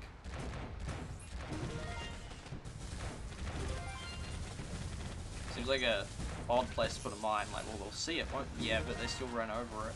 Well, most of the people that weren't versing, I think probably everyone will verse so far as a bot. Most of the games you play are with bots, which is nice for progress, but it is nice to have. It's nice competitive to sometimes versus real people.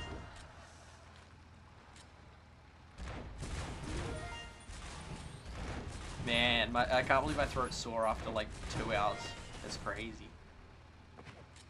I worked my way up to a 12-hour stream. Well, I don't know. I just did a 12-hour stream. Is more like it. Oh, he ran over one. There you go.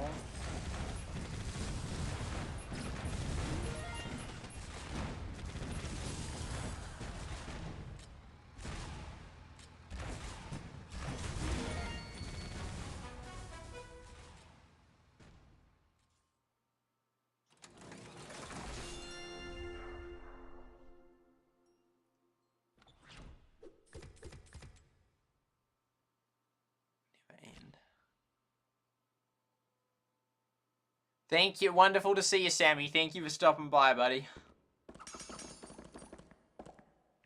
The infamous Sammy.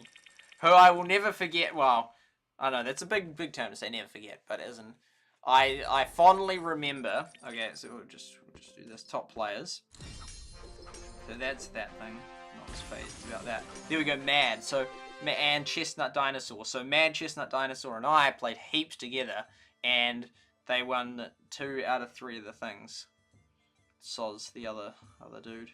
It was that I wanted to show you. The store, just so you can see the prices. I can probably come back to that later. That and $200 for that. Oh, there was one other thing I was going to show you. What was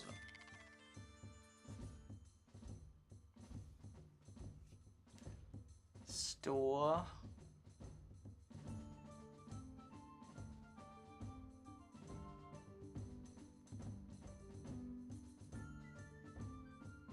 Wasn't stats. Oh, servers. Just going to show you the servers, wasn't I? Yeah, it was like, yeah, man, way back in 2018. And you're streaming of all things, and you ran into me, and it was just this epic SuperSight. It was so cool. It was so cool. Oh, it was awesome. That was such a good game. Battlelands was such a good game. It just seems so crazy. Like, you got all these good games with obviously all these good developers that can create something good at least for a while, but it's sort of just all the separate, like, you know, you have a team that does Pico Tanks, and a team that does Battlelands, and a team that does Bullet League, and a team that does Bomber Grounds, and all these games that are like real cool but then just die out, and it's like, why? Why does it go like that? I mean, I could ask the question. I've got real good at these ones. I almost always pull it myself. yeah, I've got real fast. Well, this map's a bit longer. There's 2 maps specifically that I'm like really quick at. And the Pico Ball, we've done it in about 30 seconds, which is crazy. Hopefully we get a Pico Ball match. Boom. Because I guess I could ask myself, well then why do I stop playing? Like, that's a good place to start, right? Yeah, we got it. Ooh, they're quite close. Alright, there we go.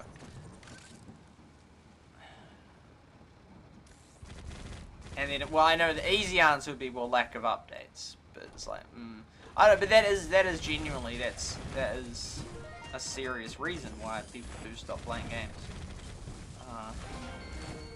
Well, it's a mix of, like, you know, in some games they become, you know, too pay to win, or, you know, if you cover enough YouTube content and other people stop playing, it's like, well, the reason I was covering it was I enjoyed it, but I enjoy a lot of games, and this one no longer has viewers, so, you know, different things like that. 10 on Rumble, that's quite cool. I'd love to get to 1,000 subs on Rumble. I reckon I will be able to do it, especially if I get another 24/7 stream up, which I mean, I did need to do for ages, but there's a lot of things that I don't get around to doing. Okay, so the servers, there's a weird way of, oh! No way! You can see all of them! Oh, that is cool. That is cool. That's, I never, that's really cool. I only have it, because then you could somewhat figure out what country they're in.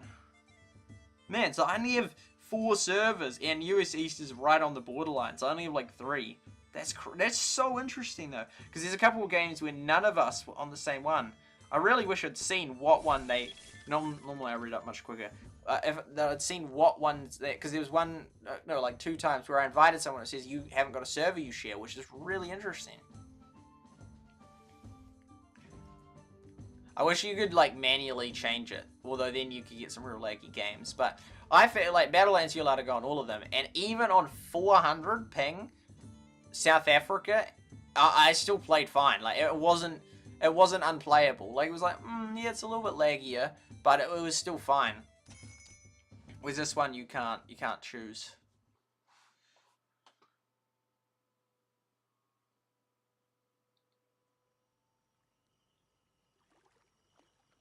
Lazy Susan.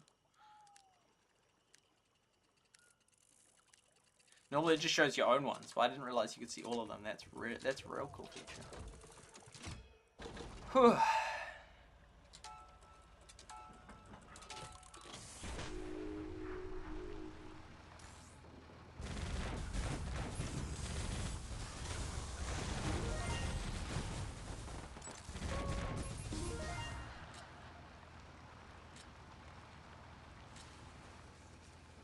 Such a normal skin.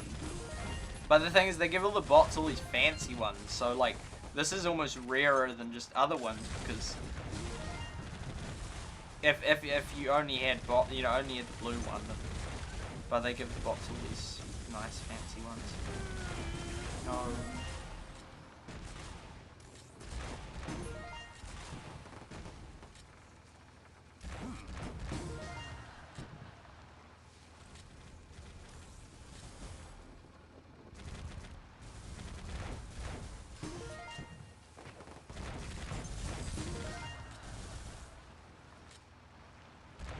Chuck a bomb onto that island, but unless you know the game, then that wouldn't sound impressive, because you wouldn't understand how it sort of like flies that.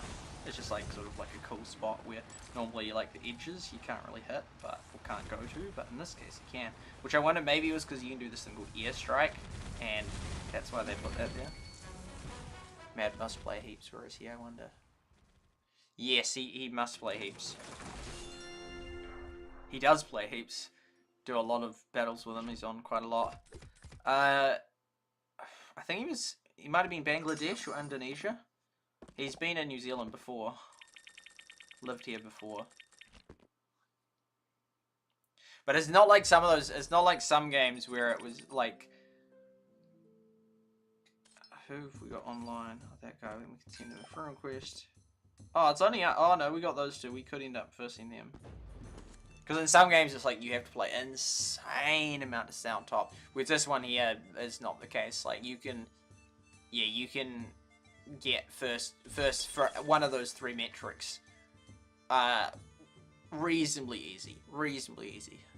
Like with Rush Wars, it was just so intense. Like you just had to. That was ridiculous. Like you had to put like 100 hours and 100 hours in a week to get first.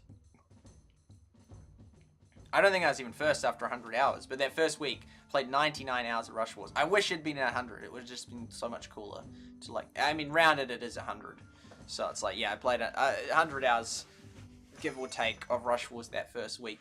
Well, if you included like looking at the metrics, it would be 100, but it wasn't quite. It was like 99 hours, that's insane amount of time. This is not like that at all. Like yeah, you can. Oh no, but that would be the whole week. So it's not like oh you could just do 1 week and then leave it. It's like that would be the week. So I'm not sure how much. Yeah. But I reckon if you played 2 hours a day of this game, so 14 hours a week, you'd do very well. You'd do very well. Would that guarantee a first? Not necessarily guarantee a first, but you do. You know, I probably wouldn't guarantee a first. But I reckon you get in the top 10. You get in the top 10 for sure, for one of the metrics. I don't know, an hour a day you'd get in the top 100. I don't know, I haven't played this game that much and I haven't experienced that many weeks, so sort of just have a somewhat idea, but it's definitely way less, especially when you only have 1,000 players, and most of them aren't ultra competitive. You only have like, you don't have that many at all that are very competitive, like real competitive, so you actually can get leaderboard rankings without like committing a massive amount of time to it, compared to other games. For people that are just casual gamers, it probably does seem still like a lot of time. It's like 2 hours a day, every day for a whole week. It's like, well, yeah, you should have seen the other guy. You should have seen Rush Wars, man. Yeah. That was a wild. Yeah, Rush Wars was. It was so cool though. It was so cool. Like it was like. It was like such an odd, weird, unbelievable experience. Like it was just so awesome, so exciting, so cool to be pushing. It meant so much to so many people. It's so weird. It was just like there would have been multiple people that week would have never even heard of Rush Wars and would have never experienced or known what was going on or the excitement of that. But then there'll be all sorts of things that make other people excited that just go on all the time, like sport and that, which doesn't particularly interest me. Like, you know, excluding esport of Rush Wars. That, you know, all the time people be like, you know, it just depends what you get excited about, and for me that was Rush was one of those games which were just immensely exciting, just immense. Same with Everdale in that first week. That was so cool, and so I so look forward. I like so hope to, you know, if Supercell just releases another game like that, it would be so much fun. I don't know, there's just something about that leaderboard which is just so satisfying. Like, it's just so cool, especially with teams. Oh, I just love teams so much. Teams and clans and that. Create the clan, open it up, just keep cycling through, like, you know, the most inactive player or lowest player or least donations player, gone. Some people would find that a bit brutal. Elon clearly doesn't. I don't know, like, yeah, Elon would be. I definitely think I'm similar to Elon, like even in the sense of humor. Well, sense of humor is a major way in which I'm similar to him. He just says things as like that's something I definitely would have said. But yeah, he would have no qualms about firing people. But there'd be a lot of people in the world that would be too agreeable and too like, oh, I could never fire someone. Yeah. I'd be somewhat in between. Well, but it's, you can't really be in between two. Like, you don't, or you do everyone. Yeah, I know. I think I'd find it difficult.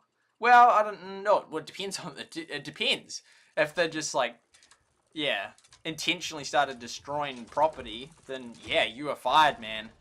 But if they're a low performer, I think that'd be hard. That'd be hard. What depends what you mean by low performer, like. If they're like making mistakes, it's like wrecking the business. It's sort of like, well, you can't have that. But if they're just like pretty slow at doing their work, you know, and it's like, I don't know. It depends what. Well, you know, also like if you like your business was financially struggling, well, you sort of have to do that. If you're doing really well as a business and you had a worker that sort of was trying but wasn't very good, I don't know. I wish I was more disagreeable than I am, even though I'm pretty disagreeable. But yeah, Elon would be very, very disagreeable, which I think is a very good thing to be.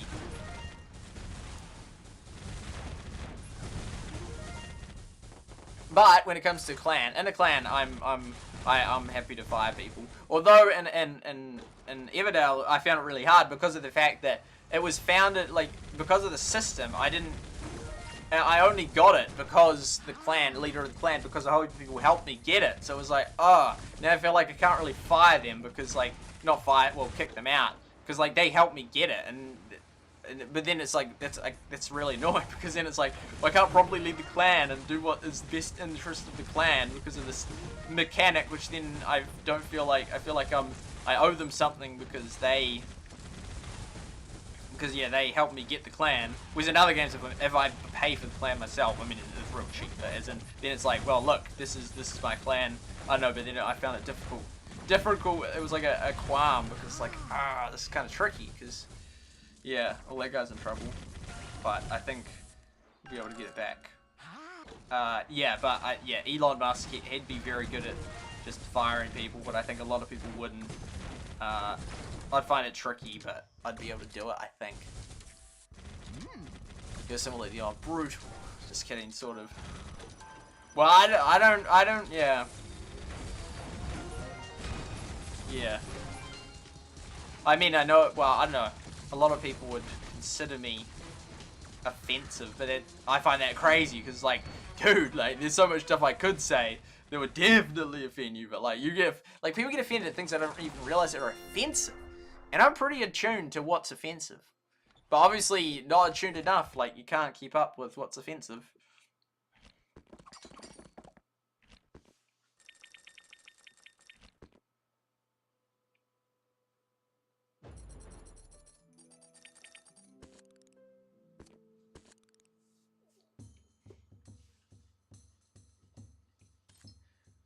Playing with viewers. Will I play with a single viewer the whole game? Maybe, probably not.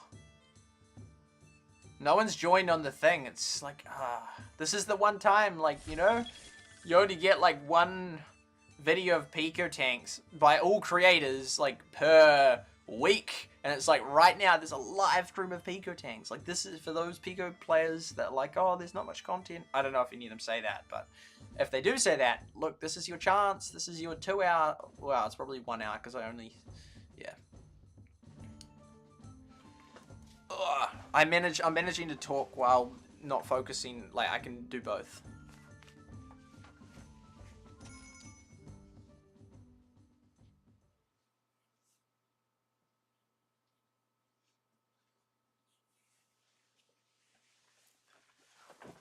I heard a bird. I couldn't tell if that was in the game or in real life.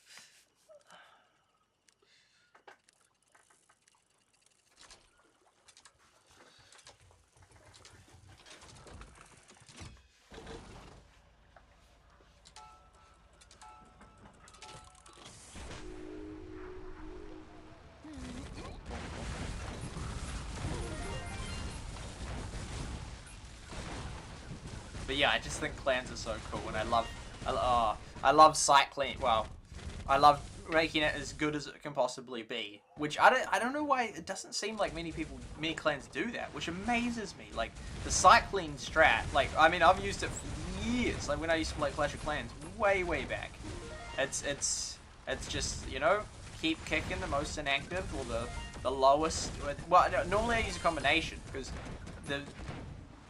I'd rather have someone that has slightly less trophies that's donating way more than someone that's like a few more trophies but doesn't donate. It's like, well, you're getting kicked. But yeah, I don't know, it just doesn't seem to me that many clans do that. Which amazes me, because I've just done it for years and years and years to try and just constantly upcycle, get better quality members, more and more active ones and that. Yeah. Which then obviously that probably excludes casual players, depending on the game. Although Everdale, it wouldn't exclude casual players, actually. Well, I don't know. Maybe. Depends on, like, how much the game demands of you.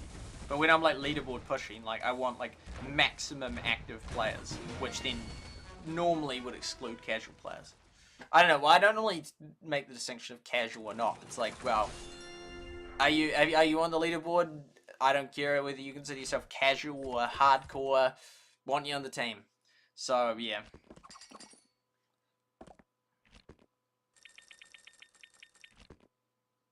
See, I'd be going 3 times quicker on my progress if I had like that expensive subscription. Social. Oh, that guy's on. I kind of hope we bump into him. Stats of that guy. He hasn't played many games. That guy, a lot of games. Me, not many. Oh, no, actually, man, that is adding up. That is adding up. Wow.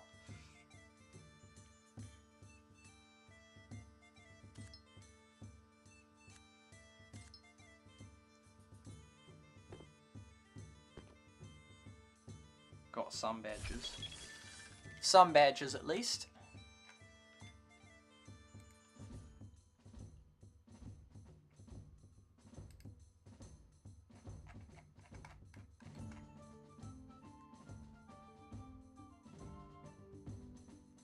I don't recognize any of the people in the Pico Tanks Discord as friends in the game.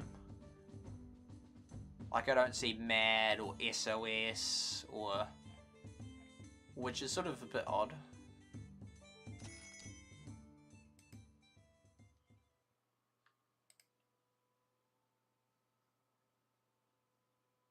I still haven't changed my Discord tag.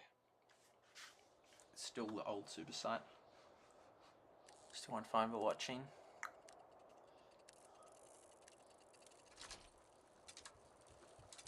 Yeah, I'm not impressed at the cost of restream now. It was such a... well, it is such a good service, but the price of that is just so much.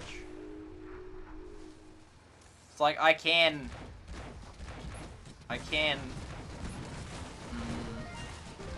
uncontently afford it. Like, I can... it's like, well, yeah, I can. I'm really not pleased about paying that much, though. But there's people that genuinely couldn't get it. Like, they just, like, especially kids that, like, want to just stream or whatever. Well, like kids, like, I don't know, 12-year-olds. I'm not sure. Or, like, you know, maybe 14-year-olds.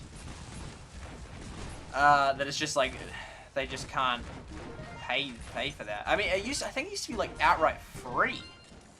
I'm pretty sure it used to be free, and then it became, like, maybe 19 a month, which is like, oh yeah, that's sort of fair enough. Like, it's a pretty good service for what it is. Like, you know, 19's still a bit of money for sure, but you know, we can do that. But when it's like $50 a month, it's like 50 US dollars, like $50, and that's for less than what we had with the 19.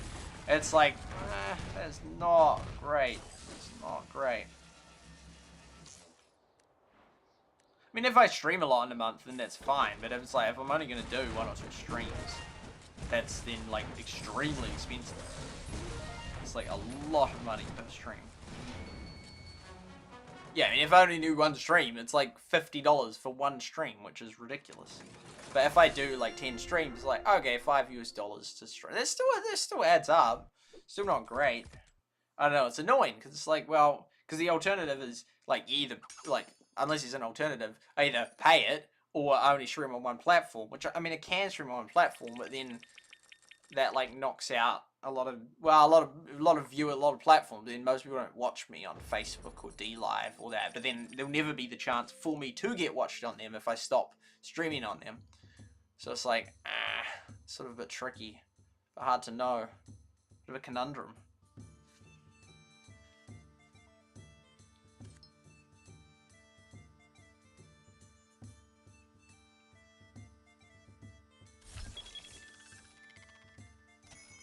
Oh, this is real. You can see by how fast it loads. Real players, so this is going to be a intense one. It's going to be a fight. It's going to be a battle. Players will die. I don't recognize any of them, but the rate at which it loaded, they must, at least one must be real. I reckon at least 2 are real. It's a flag one. Team Deathmatch is my least favorite, because like, well, you battle in every game anyway, so it's like, oh, that was a bad start. Oh, sort of like a bit hesitant. Whoa, least we got out with it. But you just need to grab it. Like, it doesn't matter. So it doesn't matter if you sort of die. I mean, it kind of does. But half the time, like, people get away with it. And it's like, if I'd grabbed it, I would have got away with it. So it's like, you just grab it. And then, like, then you start gaining points. And even though, yeah, sure, like, they could have grabbed it. Well, they didn't. You know? So it's like, you just gotta get it. What is he just sitting there for?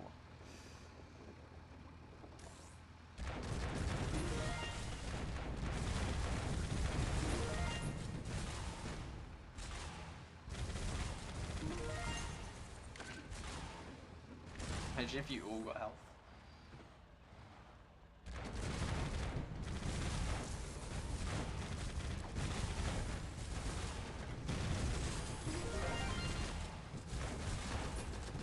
Yeah, New Zealand, the coverage of Israel has gone up. Like there was like the initial after the 7th of October, and then it sort of just dropped off, and there was like no news stories, and now it's sort of, well, or very few, but now it's sort of gone up again.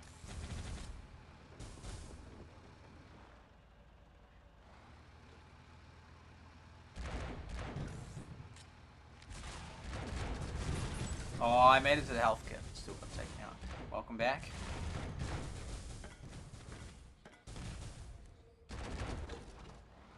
Oh, we lost it. Bother. Oh, and they'll put it together. Challenged. Okay, yeah, this guy. Take him. Take him alone.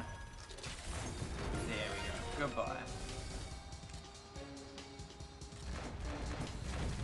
Goodbye Pork Pie is a New Zealand movie that I have not watched.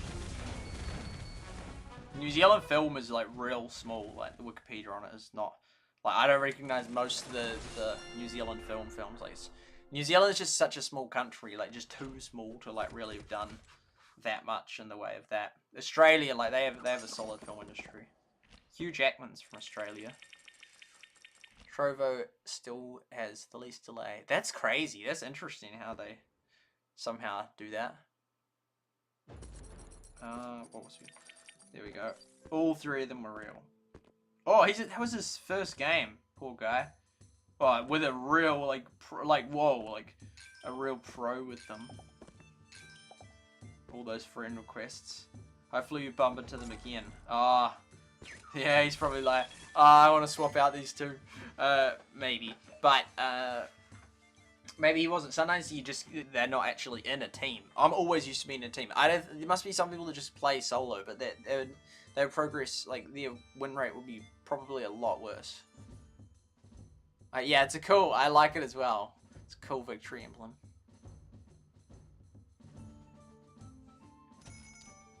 Hold the flag.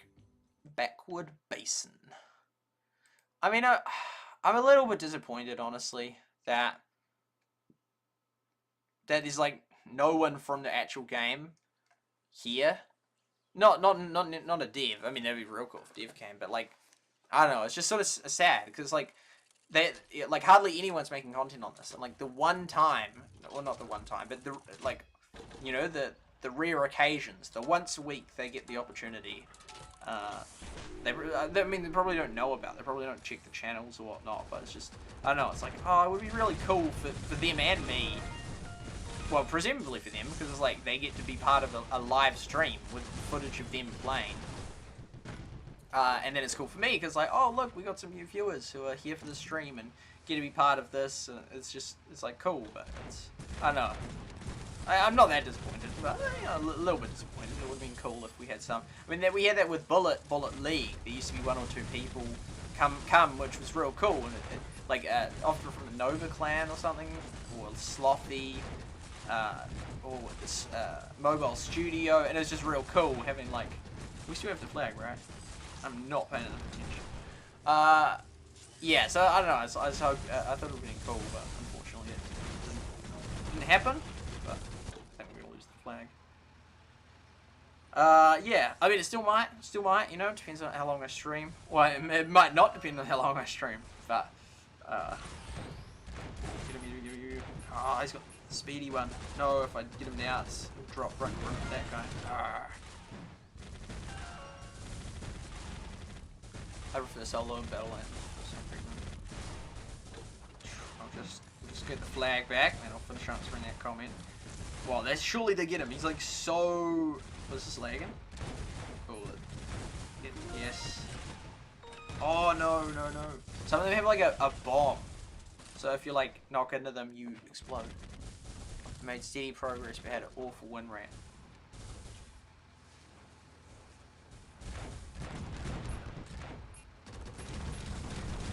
Yeah, I definitely preferred duos or eventually the squads, because you could just get such a good squad. I like bringing good people together. And normally I'm not your guy. In real life, not really good at bringing good people together. Well, yeah, in my view, there's not that many good people, so, not many to bring together, especially in New Zealand, compared to the US. But in games, good as defined by top, like, high-level players, I can do it. You know, I got a clan, you know? I know a guy. Like, I don't, because streams are where, you know, especially if you're actually good yourself, streams are where people can congregate, and which was the case with Rush Wars. We had a lot of people who were really good at the game come by, top players, if not the top player. Well, I'm pretty sure we had, well, I was actually the top player at one point, but we had, I'm pretty sure that guy Carson from our clan didn't actually come to the stream, pretty sure. But I'm sure, I thought we had another guy. Oh, Verocity, yeah. He used to, although he got banned for, I think, cheating. But we definitely had top people come to, or maybe that's another game I'm thinking of. Might be another game. It could have been Risk. I don't know. Well, we have top people from a lot of games, well, some games, coming to the stream, which is real cool. But it is a cool place to congregate in that, and so then it's cool because then I can connect people. Well, I don't know, I don't really connect people up, but as in people that can then, you know, like, oh, I know this person, and I don't know if I've really ever done that though on Discord. I feel like, no, but I don't know, it brings some people together. That's right, Ricky, that was so cool, and Rush was, it's such a shame they killed that game. It was just such a good game, it had so many cool people. I was real disappointed. Yeah, this is one of the ones where I get my record times. I'm like real speedy on this one. Real speedy. Do it in a matter of seconds. Boom. I didn't get that perfectly right because I sort of like, you want to be far enough that like you're already maximum distance away, but you also have to be within range of actually being able to tow it. So it's like a mix, like a balance. So that will go down, boom, within 30 seconds, and then we can get, I think 57 seconds is the record that I've got on this map. I mean, there's only so far that you can get a record. Some tanks are faster than others, but see, we're doing like right now. We're like really, which is cool because the faster you complete the matches, then just chuck that out. The faster you can complete the matches, yeah, wait, that should be good. And what's it gonna be? I think that was the record. I think that was my record, like fastest ever. That was 54 seconds. I don't know how I got faster than the other times.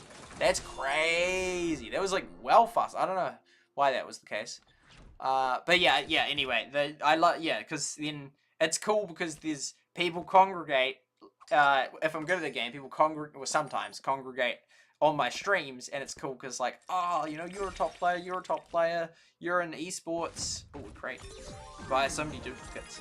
And then it's just real cool because then it's like I'm like a central hub of connection between good players at the game, which is just it's so cool to be part of that. Yeah, it's much harder in real life. It's crazy. The dynamic is just so different, so different, and you just perceive so differently. It's so different how you communicate and understand people. It's in games. It's so simple because the rules are so defined, and it's so clear what the objective is. To get top, to win, while also within, well, it's not necessarily, well, no, it's generally in the TOS or whatever, you know, within the realms of civility, and people in my clan that are not within the realms of civility will not be in my clan any longer. But, you know, it's such an object, it's like, you know, this, you know, it's like it's a hierarchy, which is like perfect, and that of who is the actual top players. You mean no cheating in that, you know, it's a hierarchy in that. It's like, our goal is to get to the top of that leaderboard, and it's clear we have a shared mission. Like in Everdale, you know, it's like this is our clan, we want to get it high as possible in that. And we know it works and all sorts in that. But you do have to make decisions within a clan, like in Everdale, of trivial things like not trivial, that's the thing. On like who you promote, and, you know, do we have rules about who gets the orders on the boat, etc. And, you know, do we say you have to contribute towards this? Yeah, but it's just, I love it because games are so defined, it's so clear what you have to do. And then when I'm leader in that, then it's just, yeah, it's just cool. Because no one can kick me, but then I can be a good leader and treat people as I would like to be treated, which is what I do. So it's, yeah, it's, I don't know, games, well, not, I don't know, games are just such a cool environment that I very much appreciate, which unfortunately can't be replicated in life in most cases. Because, yeah, life is, well, yeah, you can either say life is a game or life is not a game. But, yeah, if it is a game, it's an extremely complicated one by which many different people play by many different rules, which really sort of stuffs up the game.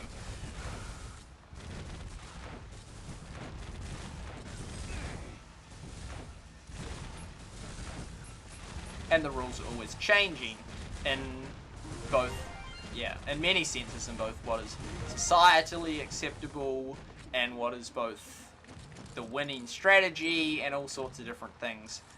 It's, yeah, life can be a complicated game per se. Have to be on the winning team. That's right. That's right.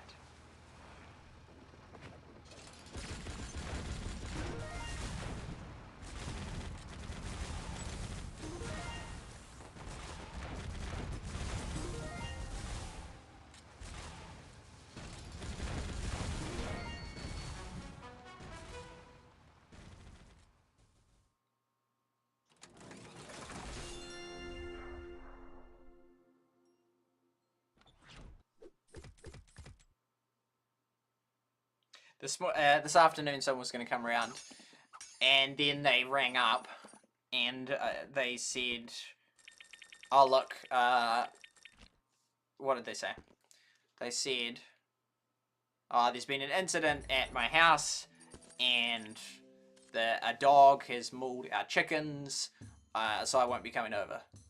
And I was like, oh, no, what did I say? I said something like,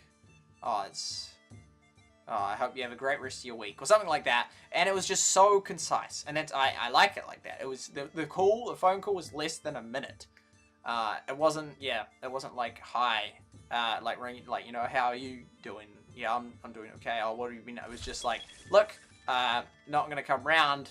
The chickens have been mauled. So it's like, all good. You know, I like that. I like that, but that's not how a lot of people play. Many people would do the whole long strategy in that. It's just so difficult because so many people have such different rules and expectations, and what's respectful to one person is disrespectful to another person, and it's just so difficult. So I'm a big fan. of I like people to be truthful and non-hostile. That's it. I mean, honestly, that's it. That's what I've narrowed it down to in my mind. Truthful, non-hostile. That's all I ask. And then that's, I'm pretty sure I can make a relationship work with anyone that's truthful and non-hostile. And with the truthful, they entirely has the right to plead the fifth. So, truthful, but you can totally say no if someone asks you a question. It doesn't, you know, answer questions honestly, but you entirely can say, I'm not going to answer that. That's completely legitimate. That's completely legitimate. So, yeah. Truthful in what you do answer, but you completely can say, I'm not going to answer that. So that is, in my view, it's nice and simple. Nice and simple. Non-hostile, truthful. That's how I like my communication. And that's how I communicate with other people.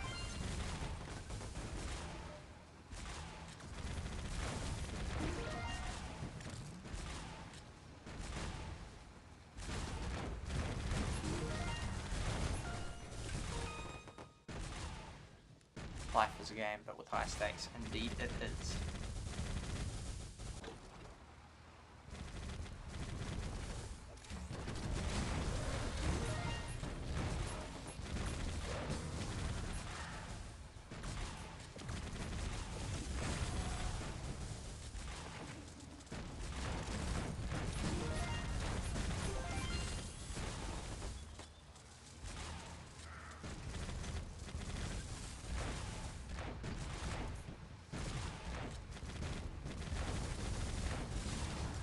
I highly recommend people read the Bible.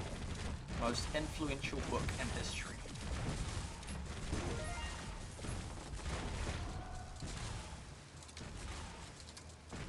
And I believe a book full of truth. Complete and whole truth. The truth, and nothing but the truth. Poor chickens. Did mauling, I assumed mauling meant to death. Like if something's been mauled, but perhaps my nana said, oh, it could just be injured. So, well, then they said they're going to take it to the vet, presumably the chickens. Vets can be expensive.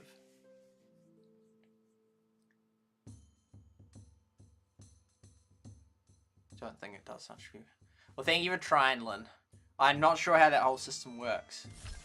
They've sent me an email saying that I need to renew my like WBN or whatnot. It's a US tax form. I think no, I was thinking I must have taken the money out of because I had like over $100 or something. So I think I took it out of the Trovo, and not the Trovo, like Trovo. I think I withdrew it. With honest people who aren't thick-skinned. Mauling is not necessarily fatal. Okay. It sounds so, like, brutal. Like, to be mauled. Like, my next two words are to death. But then, if it was to death, you wouldn't need to add those two words, because mauled to what?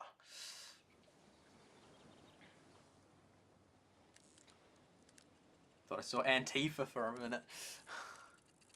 We didn't take our mauled chicken to bed. Got it out of its misery a long time ago. Not sure.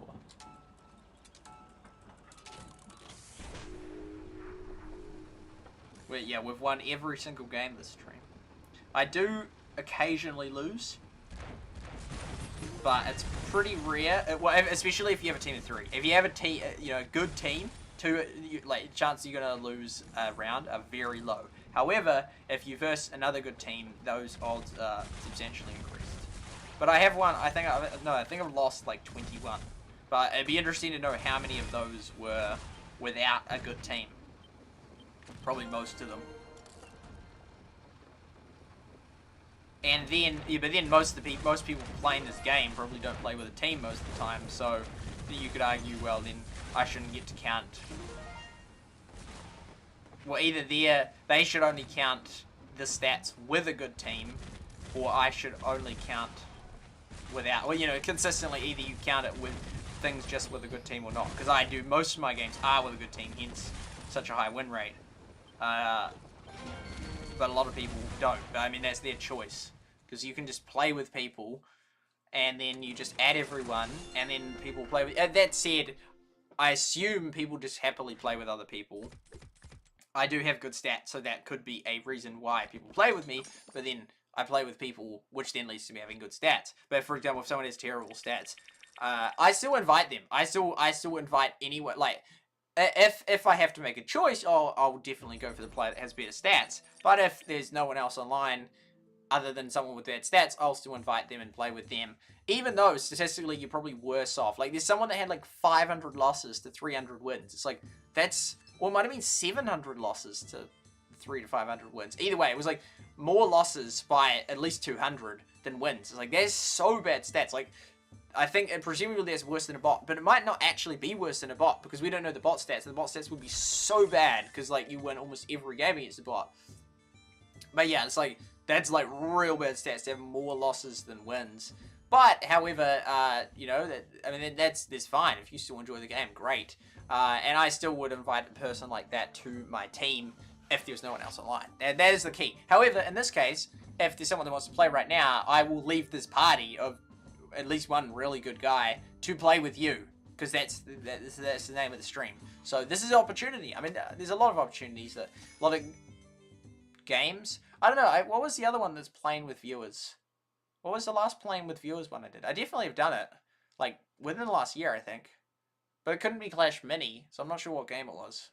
But I've definitely been playing with viewers ones many times, but then no, not necessarily most of the time. But a lot of the time, few or no one takes me up on it. Which is fine, but it's just, yeah, well then, no one can say, like, oh, you don't... we can't play with you. It's like, well, no, I do opportunities. Although it's on, like, random games that you might not play, so. Also might be not at a time that you can be on. But I've definitely done opportunities of, you can play with me if you want. Like, something's on the table. The cards are on the table? Something's on the, what's on the table? What's on the table? The offer? I think, yeah, the offer's on the table.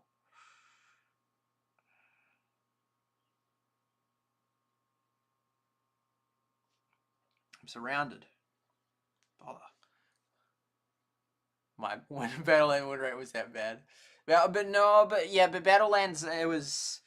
No, Battlelands, you did have way worse win rate. No, yeah. Because this game, it should be 50-50. Whereas Battlelands, it was 1 out of 32. So you would, on average then, for if you just played solo player, would be 3% win rate. So, yeah. That means that, yeah. In other words, Lynn... in other words, you weren't as... Yeah, no, you, it's like the opposite, no, it's like not a compliment, like, yeah, it's sort of like a compliment. Like, yeah. What I'm trying to say is that your stats were relatively better than a player, like, it might sound like this player had about 50-50, and you're like, well, mine was way worse than that, but you don't need to think, oh, that was terrible, because like, they should have 50-50. 50-50 is the average, but with Battlelands, if you're only playing single player, it was, like, 3%. So if you're doing better than 3%, you're doing better than these players, or that player. My Battlelands wasn't as bad as it would have been in Pico. That player, presumably. Stumble Guys. Yeah, that was over a year ago, I think. Well, was it? Yeah, pretty sure it was. Oh no, Bomber Ground. Stumble Guys. Yeah, no, Stumble Guys with, yeah, that's the one I'm thinking of. Yeah. Yeah, I haven't played that since. It was sort of like I played it a lot and then stopped. I was trying to get on the board, but it was quite difficult, and I was like, so I stopped. And normally I complete my goals that I set for myself in games, but that time I did not. That was a rare exception. Well, because normally I set goals that I know I'm about to or able to achieve. Yeah, I could push this game for so long, because I was so tempted to get the pass. I'm like, well, if I'm going to play this game a lot, I might as well get the pass, because that will make it so much faster. And then I thought, nah, I'm gonna go free to play. It makes it so much slower. But if I stream this game a lot, then I do well. But then, and I was like, well, maybe I could stream this game a lot. But then it's like, I mean, we haven't brought in a single new viewer that said anything. So it's not really working. But I didn't stream this expecting that there's going to be a whole heap of new viewers. Yeah, it's fine if we don't have any new viewers. You know, I was like, this is a cool game I've been playing, and I thought I'll just showcase how I'm going with it. I mean, I wanted to do that with Stick War 3 when I played it a lot last year, and Hexonia, which I played like early last year, which I still haven't streamed. But I do want to do one more Hexonia stream and one more stream of Stick War 3. The thing is, I like to set up the stream with all the nice titles and get it all right and stream it on all the platforms, which then is a like an effort, but then it's like so it's a barrier, so then I don't really end up streaming at all. Well, sort of, because like, oh, then I have to set up that and it takes a while and that. Versus if I just had it connected into Rumble and just click stream, like real easy, just edited the title as I went along, you know, then it would be, but I like to preserve it and have it like correctly titled and multiple records on the different ones, and but then in doing so, then I'm far less likely to stream, whereas like, if I could just hit stream and just stream for like, you know, an hour, 30 minutes, probably not 30 minutes, like an hour or two, I probably would stream a lot more, but because I'm like so precise about where I better make the thumbnail and, you know, sort it all out, then I end up streaming a lot less, which is kind of sad because to think about it, but that is what ends up happening. Like, if I didn't care and just sort of just named it as I went along, then I could do a whole heap more streams, but because I'm so, like, I need to get this precise and I want to record it well and all that, then I don't end up streaming as much.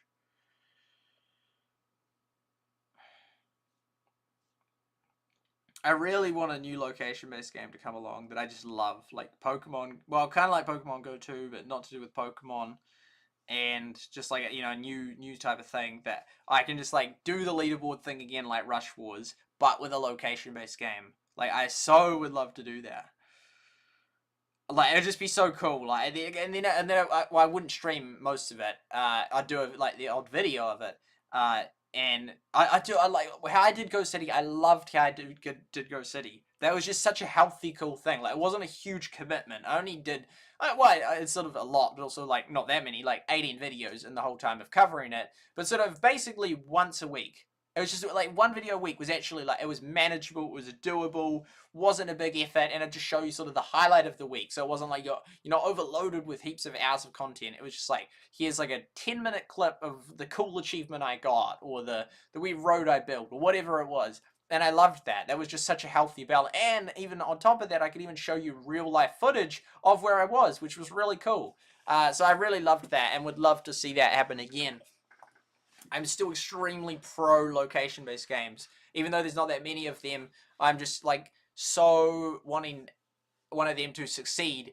I just think it's just inherently got the properties that are just so much better than the average game in that. Because the average game is fun and good, you know, in moderation and balance. But the location-based game, it's a whole new element of just, it brings so much health with it, because, well, like, as in, then, you know, people are exercising to play it, and people exploring new places, and I think that just is such a cool, good thing to, and I like walking anyway, so I'll be like, yo, we're gonna do this, we're gonna leaderboard up, we're gonna go here, here, here, here, here, you know, we can run, we can bike, we can lime scooter, we can drive, we can all sorts of different things. It would just be really, really cool.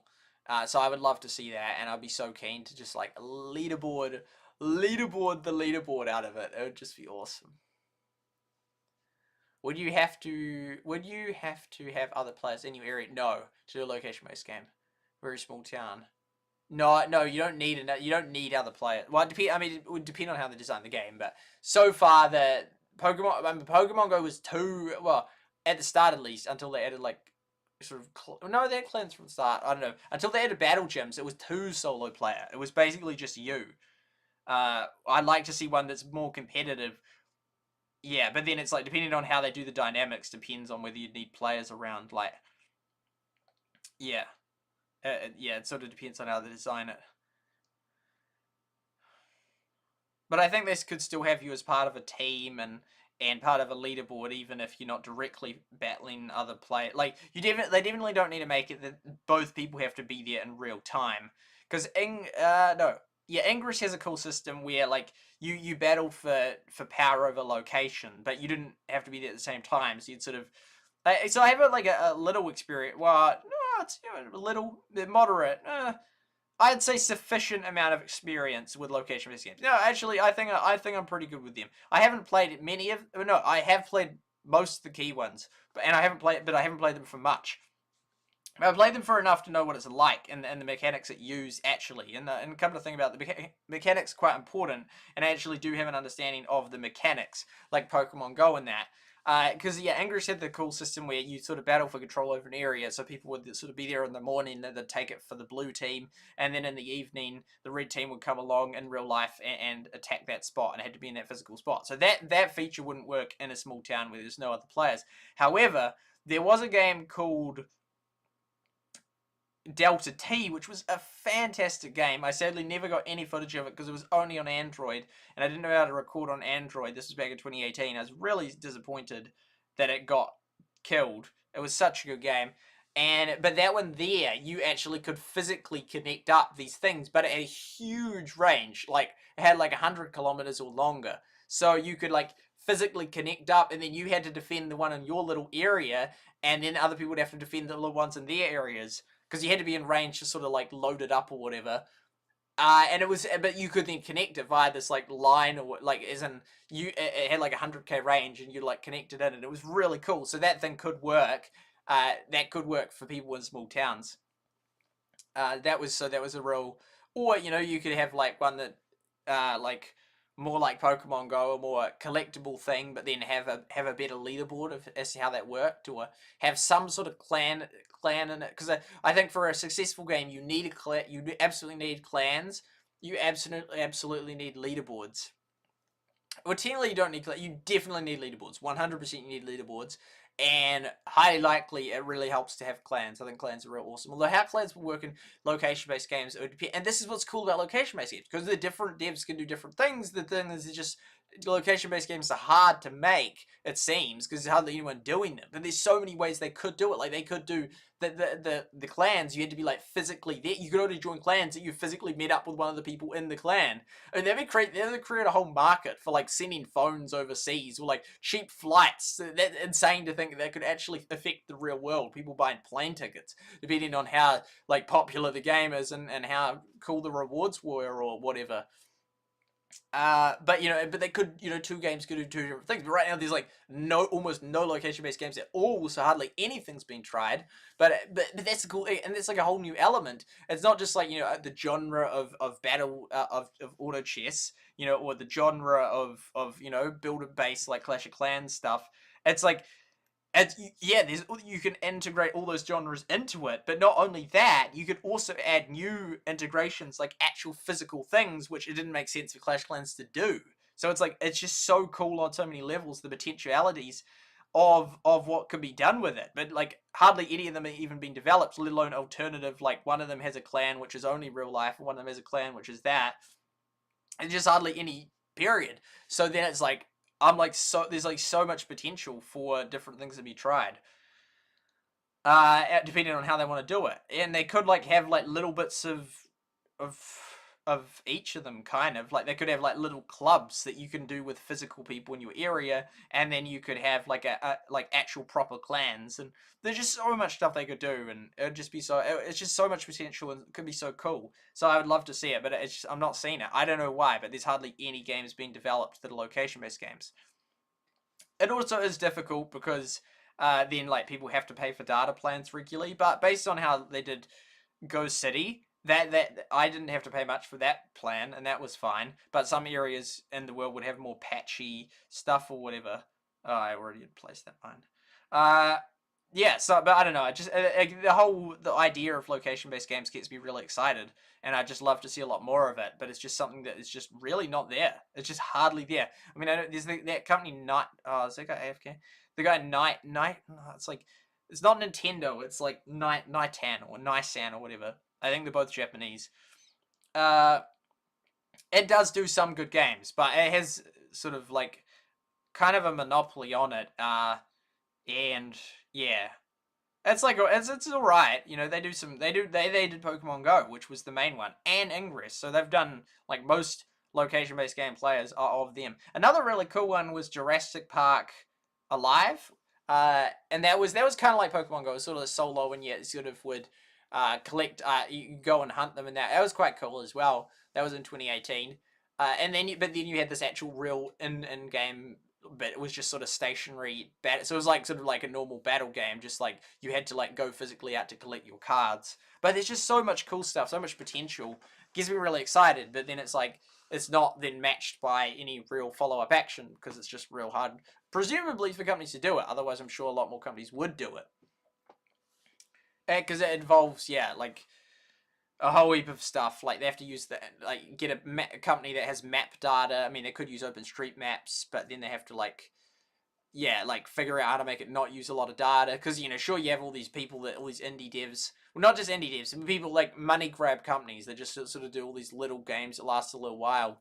But they're not going to want to waste time investing into a location. But honestly, it probably would be profitable if one of them did it and just had like this basic system where there's like all ads or whatever. I don't know, but maybe not. Well, obviously not, else companies will be doing it. It's obviously not profitable enough, or the companies don't perceive it as profitable enough to invest and develop location-based games. But I'm just such a fan of them. Even though I haven't played heaps of it, I haven't played them for heap, but it's cool because I played and at a time when they were sort of at their peak, basically. So I know what it's. I sort of have had enough taste. I haven't played many of them for long, but I've got enough taste just to be like, oh yeah, that I know how that worked, and I liked that about it, and I didn't like that about it. So then I'm like, oh, there's just so much stuff that can be done with this, but I'm just not seeing it. Shipyard Games though is a location-based game company, so that's why I've been laser focused on them since 2017. I have not stopped looking at them. I made videos on them right from the start. And yeah, I've been waiting, but unfortunately, game after game that I've made has died. But but this, it's not over yet. They've still, they've still got a game out there, I think, because they have the Garden Cities and the Nature Go, but one of them has been removed. Nature Go has been removed. Nature Go has been removed. But they're only out on Android and in limited countries. Oh no, one of them might not be limited countries actually. Anyway, yeah, hopefully they can figure out a really cool game. Hopefully. It's a weird gravity thing or whatever. Yeah, location-based games. I don't know, and Crash is great for playing them as well because it's flat.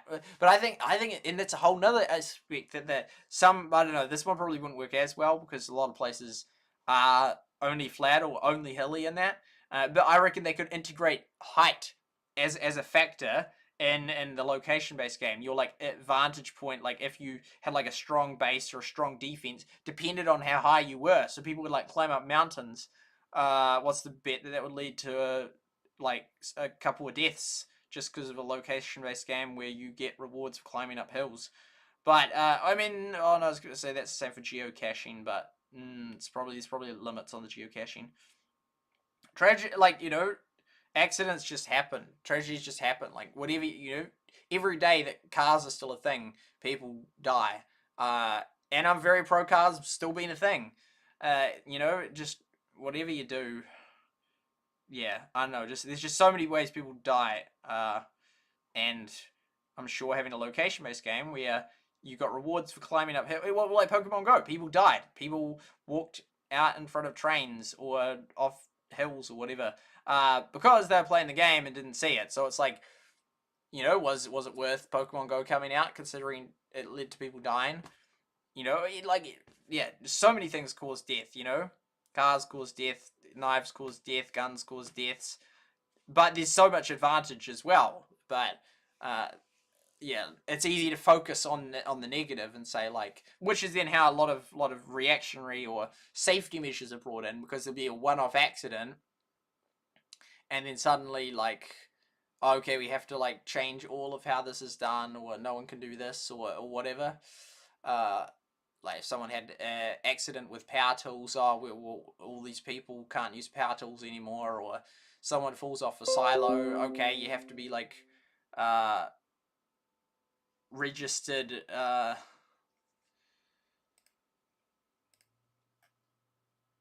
okay. Yeah, antivirus. Module update failed. There is not enough free disk space available. That's not great. Yeah, someone falls off a silo and dies. Okay, well now everyone has to be licensed to go up a silo, or at least harnessed or whatever. There's just so many things that, yeah, don't end up working out very well. But yeah, anyway, I think that it would be cool to have like height as a factor in location-based games. So, because like in Christchurch, it's like, oh, there's like the Port Hills, and it would be cool because I'd go up there and I wouldn't die, and then I could like build a base that's like kind of, well, not hard to get to. Like you can get to it like legally, and but like for people that were like, not as fitness inclined, they might think, I like location-based games, but I'm not going to bother attacking that guy because he's up a hill and I don't really want to climb up a hill. Mount Herbert, oh yeah, that's like 1,000 meters, but it's like doable in a day walk. But I could have a base on Mount Herbert, an in-game base where you had to like go up onto the hill to attack it. Or something. I don't know. There's just so much potential for location-based games. Just so much potential. So I just sit here thinking of idea after idea. Although I mean that one I thought of for ages. That like, well, it's just like it'd be cool if height was a factor in this game.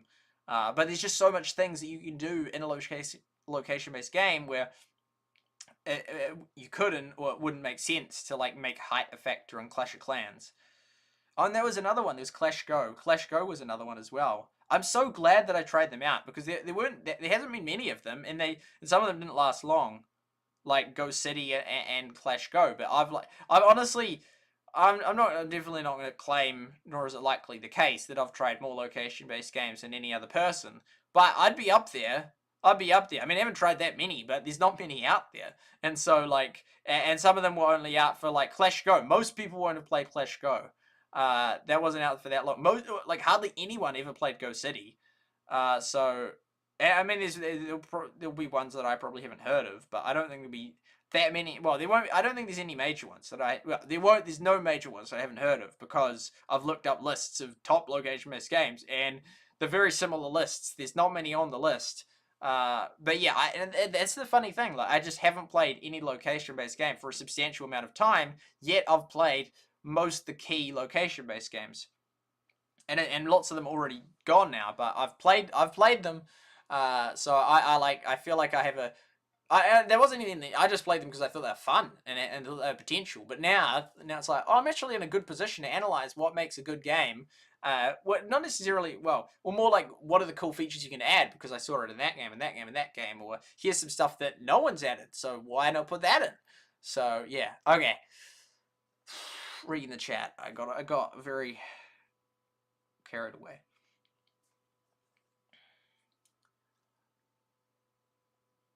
Just because of your one comment, Lynn. Oh, Lazy Cat's a player.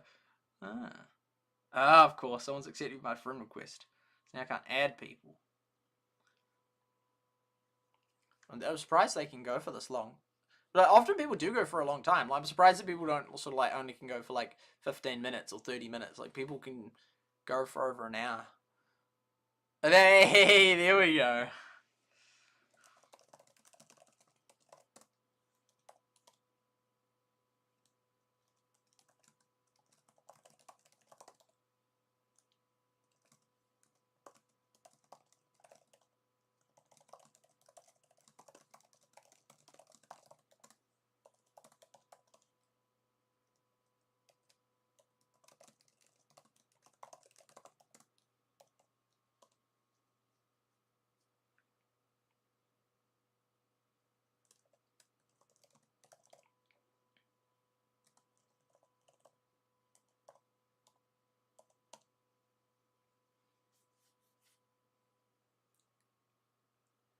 I do like it when people hop off because then I get another person and then it's like a new combination. So it's not sad if people hop off for me because it's cool because then you like, it's sort of like in Battlelands when they did squads. I even did a list of like the top players and all the different, there we go, all the different then that means we miss out on a combination between Mad, myself, and another person, but that's okay. I'm because yeah. So he's off. Sweet. That's fine by me. I might be off too. No, I'll do definitely. Oh, am I not the leader of this? No way. Oh, Mad must have been. Whoa! Oh, Milo's good. Milo's good. I guess I could just do me. I'll try and get Milo. I'll get messed up if he's with some people.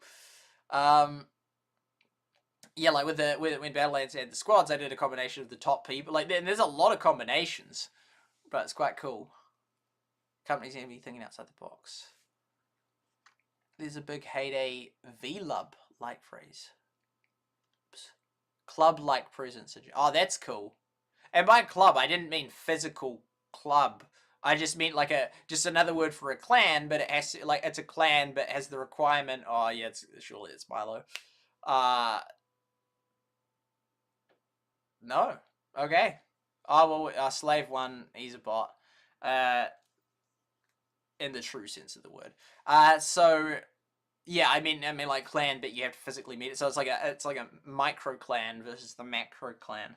But yeah, like a physical club of real people. That's quite cool as well. And then I think it's the Netherlands. I've seen ages ago. I saw photos of Nighthawk which I thought was so cool. And meeting in real life with real people. Oh, that guy just grabbed it. Good on him, teammate. See, like the battle just rages on with people just dying.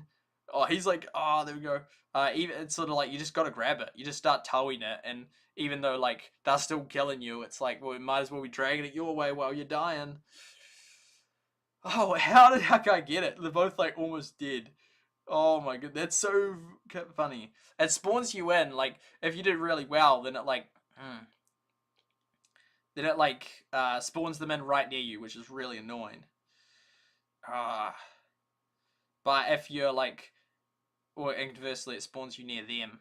It's like it helps the team losing, which is annoying when you're winning. Oh my goodness, get rid of that guy. Okay. No, we almost had it. And the next guy will come back. It starts coming down again. I think we're good. Yeah. And then suddenly there's no value on them being here. Oh, so this is just me. That's just me. Oh, that's he got it. Oh, I got it. What's it? I got it. It's that movie scene. Not sure. You gone. The bots are pretty silly when it comes to mines. They just drive straight into them. Rookie mistake. Oh, let's take that guy out. Sometimes I hide it. If you're doing well, you just take it away. I love watching you play Ghost City in the Minecraft Earth. Yeah, there was another one, Minecraft Earth. I should have played more of that. And now it's gone, so I can't. I didn't play it like enough. I barely played it. I think I only played that one day, and I recorded like 2 videos of it. I sort of found it a little bit hard, a little bit confusing, but I should have persisted because I don't know enough. I didn't understand it. I could watch my video back of it, but I didn't understand it enough. Like with the other ones, like Ghost City and Jurassic Park Alive, Ingress. I played it like for like a week or 2 weeks. Well, Ghost City way more than that. Probably like I played them all for like a month or more, so I actually got it. But with Minecraft Earth, I didn't play it enough to actually understand. But that was new ideas as well. I remember like you built real life tiles of stuff, which was cool. Then there was like Catan 3D. That was by Nick and I never tried that one. So yeah, I haven't tried most. No, I don't know. Depends what you classify as main. I think there's a lot of top ones I haven't tried, but I definitely have tried a hang of a lot. Which a lot of people won't, including many that virtually no one will have tried. Yeah, Ricky did it. I remember him doing it. That was cool. Apple Watch tricks me altitude. Yeah, nice. Yeah. I remember I was doing a dream with someone about Jan or February 2022. And we had like 3 different watches. I had an Apple Watch that had a Garmin, and one had another one. And then they all said different altitudes and that. But then and we went up this hill, and then I later looked it up, and my one was right. But I would like to. I'm not a fan of Apple. I'm not a fan of Apple, so I hope third-party groups do well. But then they just like get bought up by like Fitbit and that. But someone made a good point to me, how it's like, oh, it's such a shame that such a good company got bought up. It's like, yeah, but again, they chose to sell. So were they really that good of a company if they ended up selling out to Google or a China company or whatnot?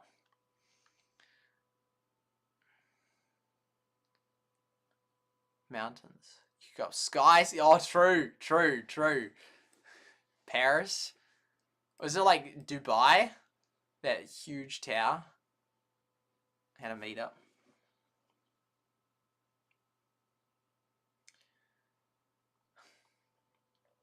Hopefully, I'll see if there's someone on. I mean, it's like, hello people, players of the game. Not one person even joined the VC. I don't think 5 people. Whoa, all battling. Can wait for them to hop out. Actually, I will while I kick someone as a friend, so then I can send them another friend request. Arcade Raven accepted. I can't believe how low the friend limit is. Like real low. Oh, that guy. Remove friend. And then he normally shows up, not on the first time, but then the second time. And what? Did that guy just add an Insta? Oh, what? I'm not sure what happened there. Oh wait, no, this is ones I've sent to friends. I cancelled a friend request once, an invite thing. There's a lot of people that just don't do anything with it. They're like, no comment. No, he's really good, that guy. Yeah, my threshold keeps going up. Because it's like, oh, yeah, uncle, cat, root friend. I still have the guy that hasn't played for 500 days. Oh, wow, and he had them. Okay, now we can add that guy. What? Oh, they have reached their friend limit. Ah, no way. Here's the server thing. Oh, here we go. Me? Oh, where's the server? I can't show you anymore. That's so cool. So you would know then if you only had one overlapping server. He's in my group. What's his stats? What? How he's like virtually never played. That's crazy. Ready up. There is a Pico Tanks Discord, and I'm live in it right now.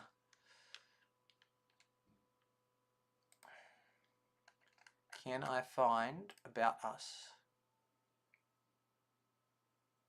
So yeah, Twitter. That's funny.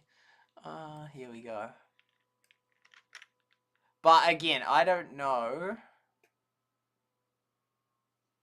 Alicia, business inquiries. I'm not necessarily gonna. Yeah, there we go. Not necessarily gonna be streaming this again. Potentially ever, but maybe not. Maybe I will, but as in, don't feel pressure to join it, because I might. This might be it for months or forever.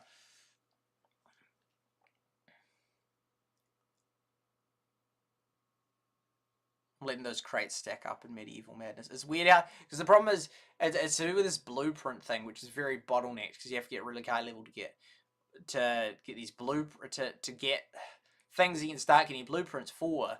And then I don't know how the maths works, but if you start opening crates when you've only got a couple of things you can get it for, then it's saying duplicate. So I'm like, well, maybe I should hold off opening crates as long as possible, so then I can get lots of these things that I can get blueprints for, so I'm not getting all these duplicates. But I'm not sure how the math works.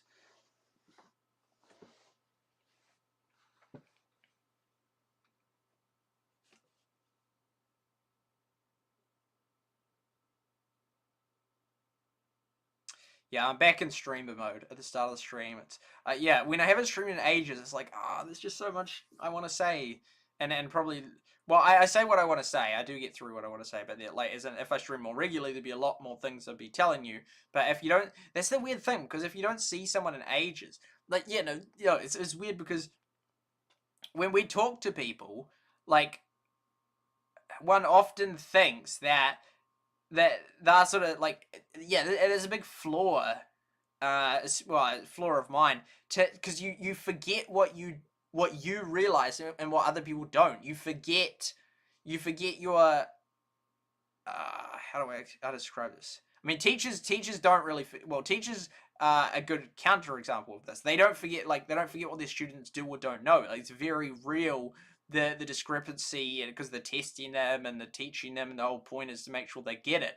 But in life, there's so many people that it's just you sort of you get ahead of yourself, and you realize you learn all the stuff, and you realize all the stuff, and then you forget that other people don't know it, and you just assume they know it, and then it's sort of like, but then you think, okay, well, now I know that that's the case, we'll just don't do that. But it constantly keeps shocking me what I forget that people don't realize, which is a flaw of me, of losing track of perception or reality of what people think or know. One thing I do, which semi helps counter it, not really. No, not really. But I look at Pew Research, and so I tried it, rather than have like perceptions of, oh, well, this is what people think on this or whatever. Pew Research is like, this is reality of what people think. And so if I'm constantly familiarizing myself with Pew Research, okay, see, this is a blueprint thing I'm trying to get. I don't really care about that one, but it's just you try and get as many as you can. But so then I'm familiarizing myself with what people actually think, because I want to know. I want what I perceive people to believe to be what people actually believe, and it's a great way to do it, by looking at the actual accurate polls that Pew Research puts out of, this is what people think on this issue, this is how many people believe this, etc., etc. So that's a great way in that area. But there's a lot of areas which I forget people don't know this or that or whatnot, and like, I get ahead of myself. I'm up to like this step here regarding this track of thought or realization, and I keep forgetting that most people like don't even realize this. And it's like, and that, but then yeah, and so there's one element of which I then wanted to then get back to my original point of it, like, you tell one person one thing and they find it interesting in that or whatnot, but then you sort of like, the reality is lots of people will find that interesting, but as far as you're concerned, it's like, well, I've offloaded that interesting thing to a person. But then you forget, oh, actually, I could just say that same thing to lots and lots and lots and lots of people, and they will find it. The people that are good at telling stories, people that are storytellers, are good at realizing that, or realizing that there's something valuable about this story that people like. Whereas I'm not very good at telling stories, which is a shame. I really wish I was. I'm not. But some people can tell stories really well, and some people, but it's so easy to continually forget what other people find interesting and what other people don't know, and so it's like you're assuming that you're the person that's sort of, because you're sort of judging it based on what you find interesting, and then you forget that a lot of people would actually find the exact same thing, the exact same joke or exact same realization or exact same information interesting. And so, but every month you're talking about different things, rather than having learned a whole heap of really interesting things, and then every time you meet someone new, going through the list of that things. I mean, I did consider at one point I actually did. I printed off a whole heap of quotes I found interesting of Jordan Peterson and other people, and articles from Dennis Prager, quotes from Jordan Peterson.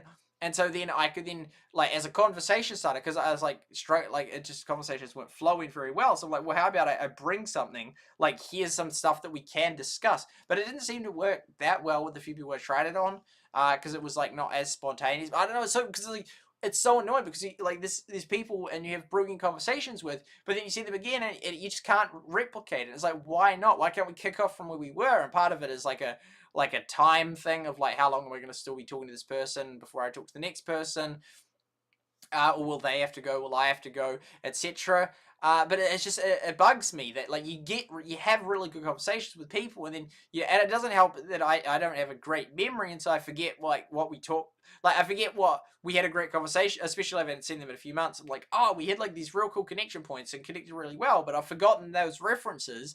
So now what? Whereas if you, for example, have Discord messages with someone, then you can like read them back and be like, oh, that's right, we enjoyed talking about this thing, or we found this thing funny, or we played that game and won, etc. And so that's why I like having like a record of messages, because you can reference it and you can keep going back to it. In real life, if you haven't got a good memory, you're like, oh, well, we had a good connection, but I've forgotten what we used to talk about, and and now what? Man, that guy's taking a long time to exit battle. So yeah, that's something that, and so hence I thought, well, why don't I take something? But then I don't know, it just didn't seem to work that well, because I can have spontaneous things, but I find a lot of things, like spontaneous thoughts or things I've been thinking about in that day or week, but a lot of people don't find it interesting. So it's like, it's really tricky. But it was the thing that I was going for was the fact that you could and you should be able to collect a whole heap of different interesting things and then tell them to different people. But like, we just keep rotating topics every month, assuming that, oh well, people won't. But it's a flaw to think that people won't find that interesting, because there's like different and you maybe like current events, yeah, maybe so, and people don't like lose interest in that. But there's a whole heap of different facts or interesting thoughts or takes or whatever that you can that new people all the time will find interesting. But I'm so prone to think like, oh well, I've told someone that, and so therefore I effectively treat, it's like you treat everyone else as one person that you're communicating with. And so it's like, oh well, I told, I can't remember who, but I told someone that, so why would you why would you want to hear it again? But it's like, no, they're all different people. But it's I don't know, it just seems like a flaw in logical conclusion that other people wouldn't find that same thing interesting. Okay, this guy, no, you're gone. Maybe that's a good place to conclude it, because we got no one else. Oh, here's some more people. Oh, yeah, and then we send friend requests again, and accept them again, and unfriend them again, and send more friend requests. It's, yeah, interesting. Oh, yeah, now I can show you this thing. Oh, I keep forgetting settings. Here we go. Boom. I think it's probably 200. Yeah, it is 200. That's crazy. 1 millisecond difference between whether I can do US. I can't do US West, but US East is right on the border. But like US West might drop like by 1 and free up. That's a lot of servers. It's crazy to think Battlelands had like 4 or so. No, I think it's 5. Oh yeah, no, I can't do US East. I'm very, very limited. So that's kind of crazy, because like in the times where it says like you don't all share a server, it's like, well, depending if you all keep refreshing, it's like, oh yeah, no, I lost it. Yeah, I got it. It's like a weird way to do it. Even India's like on the border. Australia's like the safest, easy, super good one. Asia's like pretty good.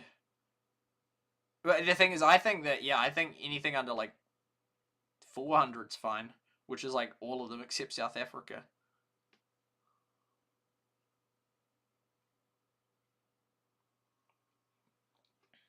Oh well, I think we might end up doing another battle or two, but I think I'll start wrapping up the stream. I thought US West was closer to you. Yeah, I would think so as well. Anyway, ads.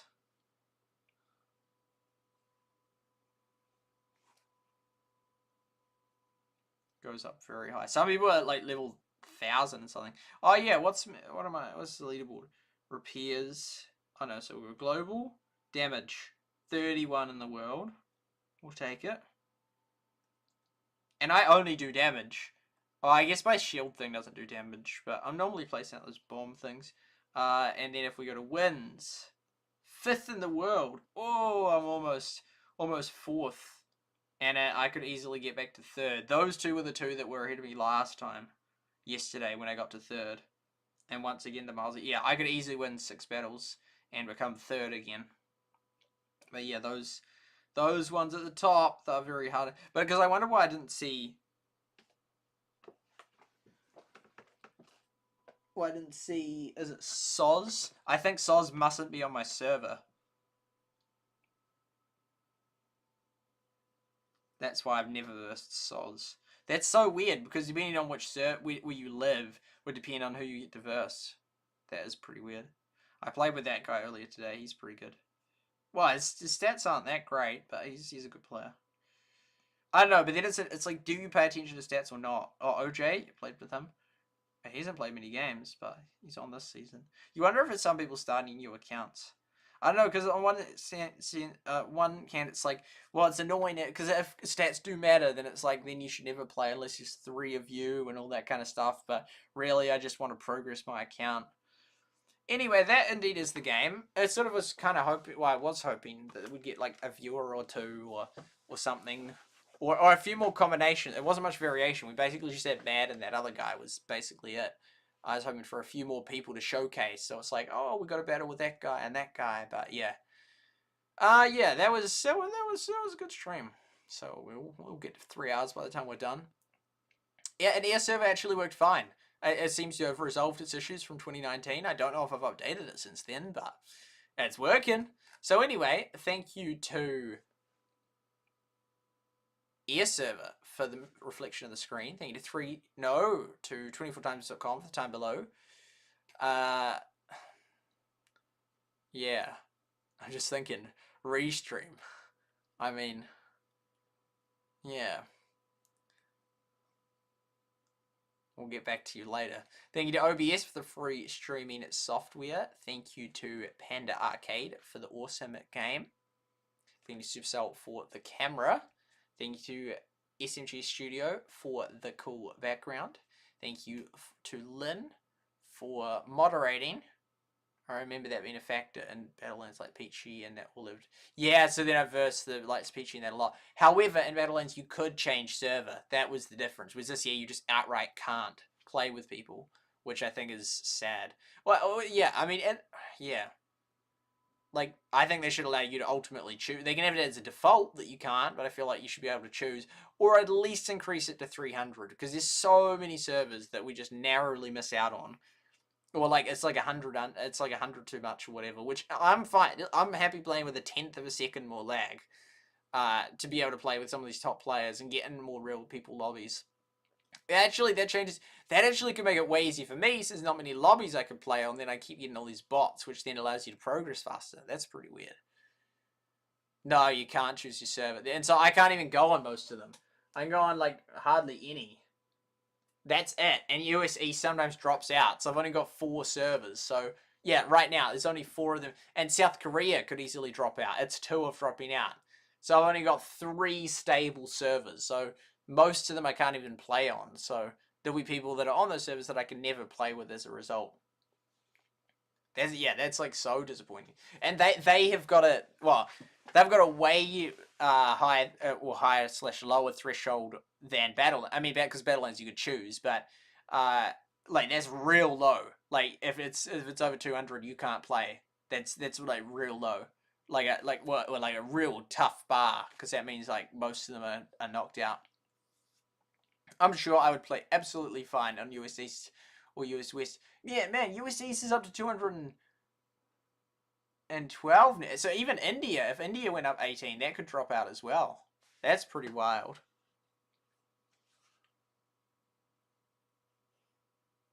Oh, India's gone down this time. But yeah, it's, I don't know. Anyway, yeah, restream. Yeah, thank you for your good service, which I'm paying $49 for.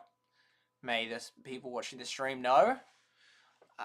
$49 US for 1 month. But it is a good service, but it is a mighty expensive service, especially knowing what it used to cost. I mean, I literally believe it used to be free. I think it used to be free, and then it went up to like 19, which was like, it adds up. That's expensive, but you know we can manage that. You know, because I streamed lots, and you know it's a very helpful service. But then it's like 50, like really restream. I mean, and even when it used to only cost like 19, they'd give you that like, you know, you could pause it for a month and then just gift you a month for free, or give you like a month or 2 for half price. But now it's like $49, which yeah, it's I'm not. I mean, again, I chose to pay for it, so it's like you know, that's that. You know, it's like, well, if you don't like it, don't pay for it. I've chosen to pay for it. Not a fan of that price at all, but yeah, it is what it is. There's their service. So thank you to Trovo for allowing me to stream on your platform. Thank you Twitter for allowing me to stream on your platform. Thank you to Rumble for allowing me to stream on your platform. Thank you to Facebook for allowing me to stream on your platform. Thank you to DLive for allowing me to stream on your platform. Thank you to Freak TV for allowing me to stream on your platform. Thank you to YouTube for allowing me to stream on your platform. Thank you to Twitch for allowing me to stream on your platform. And I would have streamed to Nemo TV, but Restream now limits to 8. So I can't. Unless I cut out one of the other ones. So that's annoying. But it is what it is. So anyway, I think that is everyone. Thank you to Lynn for coming on both DLive, YouTube, and Trovo. Thank you to Sammy JR for coming by the stream. Thank you to Greet for coming by the stream. Thank you for Cody for coming by on Trovo. And thank you to Shardlight for being part of the stream. It was great to have you all here.